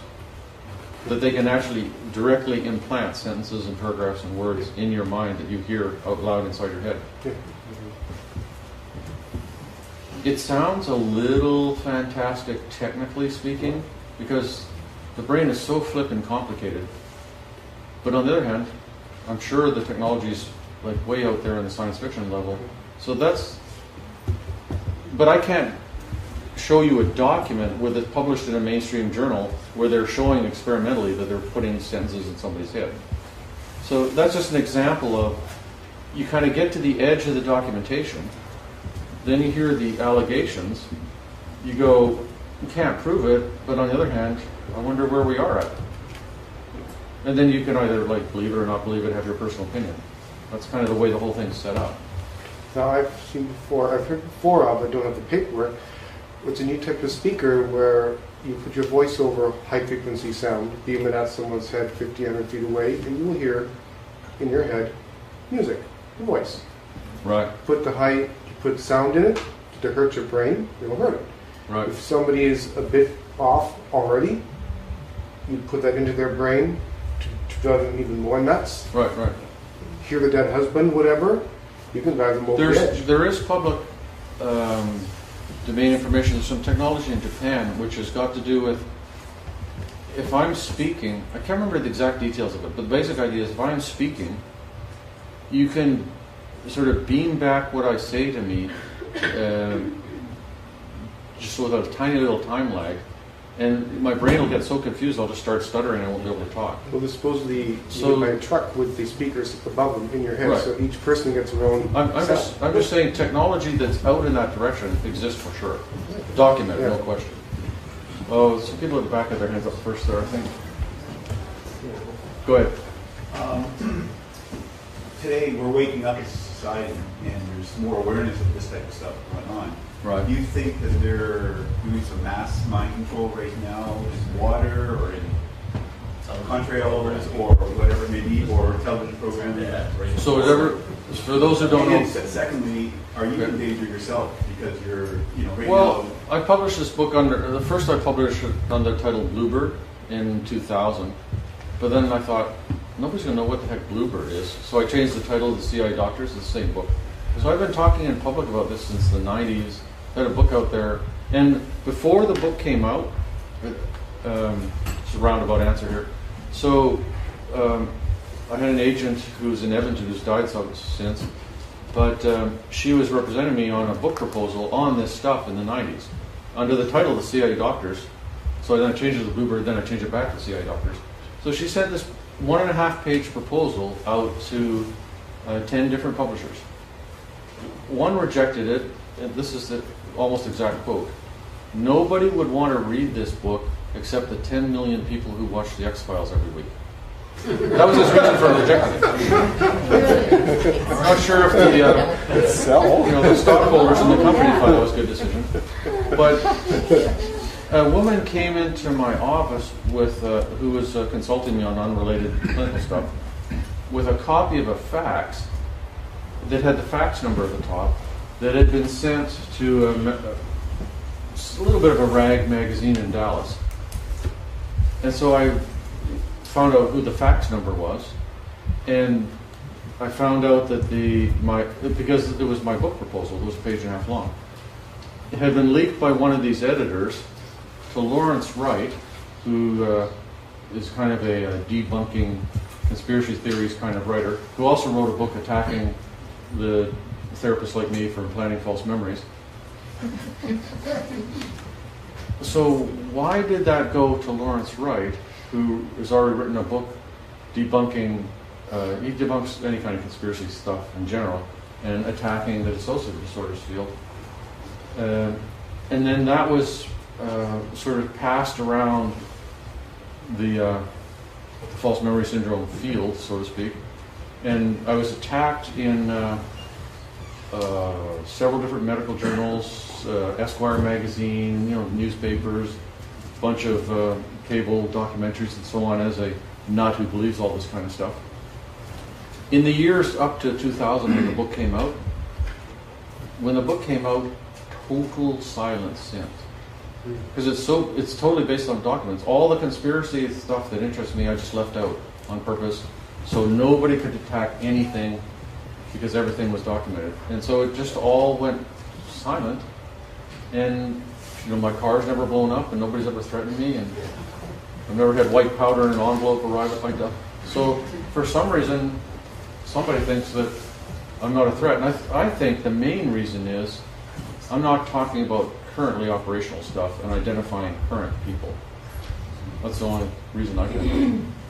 I know of a guy I've exposed him on the paper before, but James Randi, the Amazing Randy. Well, less than Amazing Randy. I know James Randy. I've actually got a challenge in him. Yeah, well, I know his character. You know, he offers $1 million if any psychic can figure out what number he has in his safe. Well, you know, I have he can a change challenge the number anytime he wants. The point is, he started his career by stealing the number out of safe. Right. To win a prize on a radio program one time. One of the MK Ultra top secret contractors was John Mulholland, who was a magician, who was teaching the CIA sleight of hand techniques and trickery techniques. Yeah, I wouldn't be the least surprised if he was a CIA asset. So then he's been into maybe the CIA is involved. It looks like they're paying him to do this too. So he also tries to debunk the false memories. Yeah, he's tied into false memory people totally. And you guys have put these in his mind. Yeah. In the meantime, on his website, I found a secret page on there where his gang advises, there's a gang that advises to try and debunk people who tell the truth about the 9/11. Oh yeah. They share notes about how to say, you know, Victor's. There's cross membership between the False Memory Syndrome Foundation and the Scientific Committee for Investigation of Claims of Paranormal. That's great. Yeah. Which, yeah. So those guys are all the same gang. Yeah. And The Skeptic. Skeptic magazine. Yeah, they talk 9/11. Same outfit. Same outfit. I agree totally. Okay, I would like to hear a little bit more about that in Watts, or what you talk about in Watts. I know the whole program is expansive, but I'd like to know how far they went with that. I'd like to know if you know of other experiments like this using black people. And also Margaret Singer, is she the one who was working with eugenics? I don't think she's tied into eugenics. The eugenics story is a tied-in backstory there, but actually, the Nazi eugenicists learned most of their thinking from American eugenicists. Mm-hmm. And Oliver Wendell Holmes was the Chief Justice, one of the Chief Justices. One of his quotes is, 3 generations of imbeciles are enough. It so happens it was a white woman. So it was a mandatory sterilization case where the mother was a prostitute, the woman was an imbecile who got pregnant, and she had a daughter who was also mentally retarded. The daughter died around age 12 or so of a disease and was doing very well at normal school. Was a high-performing student at normal school. The mother was institutionalized for the rest of her life after she was sterilized and was a voracious reader of all kinds of adult intellectual kind of books. So the whole sterilization movement, I mean, it was targeted at black people, some, but not exclusively. Do you know about the Tuskegee syphilis study? I do know. I have to look at this. I have a chapter on that in my CI doctor's book. So, ultra quick, 1932 to 1972, the Tuskegee syphilis study, and the purpose of this is to illustrate the massive, massive violations of human rights by doctors, published in mainstream medical journals, going on for decades with nobody saying boo. So the Tuskegee syphilis study, the head nurse, Eunice Rivers, received a lifetime commendation and award from the U.S. Public Health Service for running the study as the head nurse. It was at times funded by the U.S. Public Health Service, the Centers for Disease Control, the American Heart Fund was involved.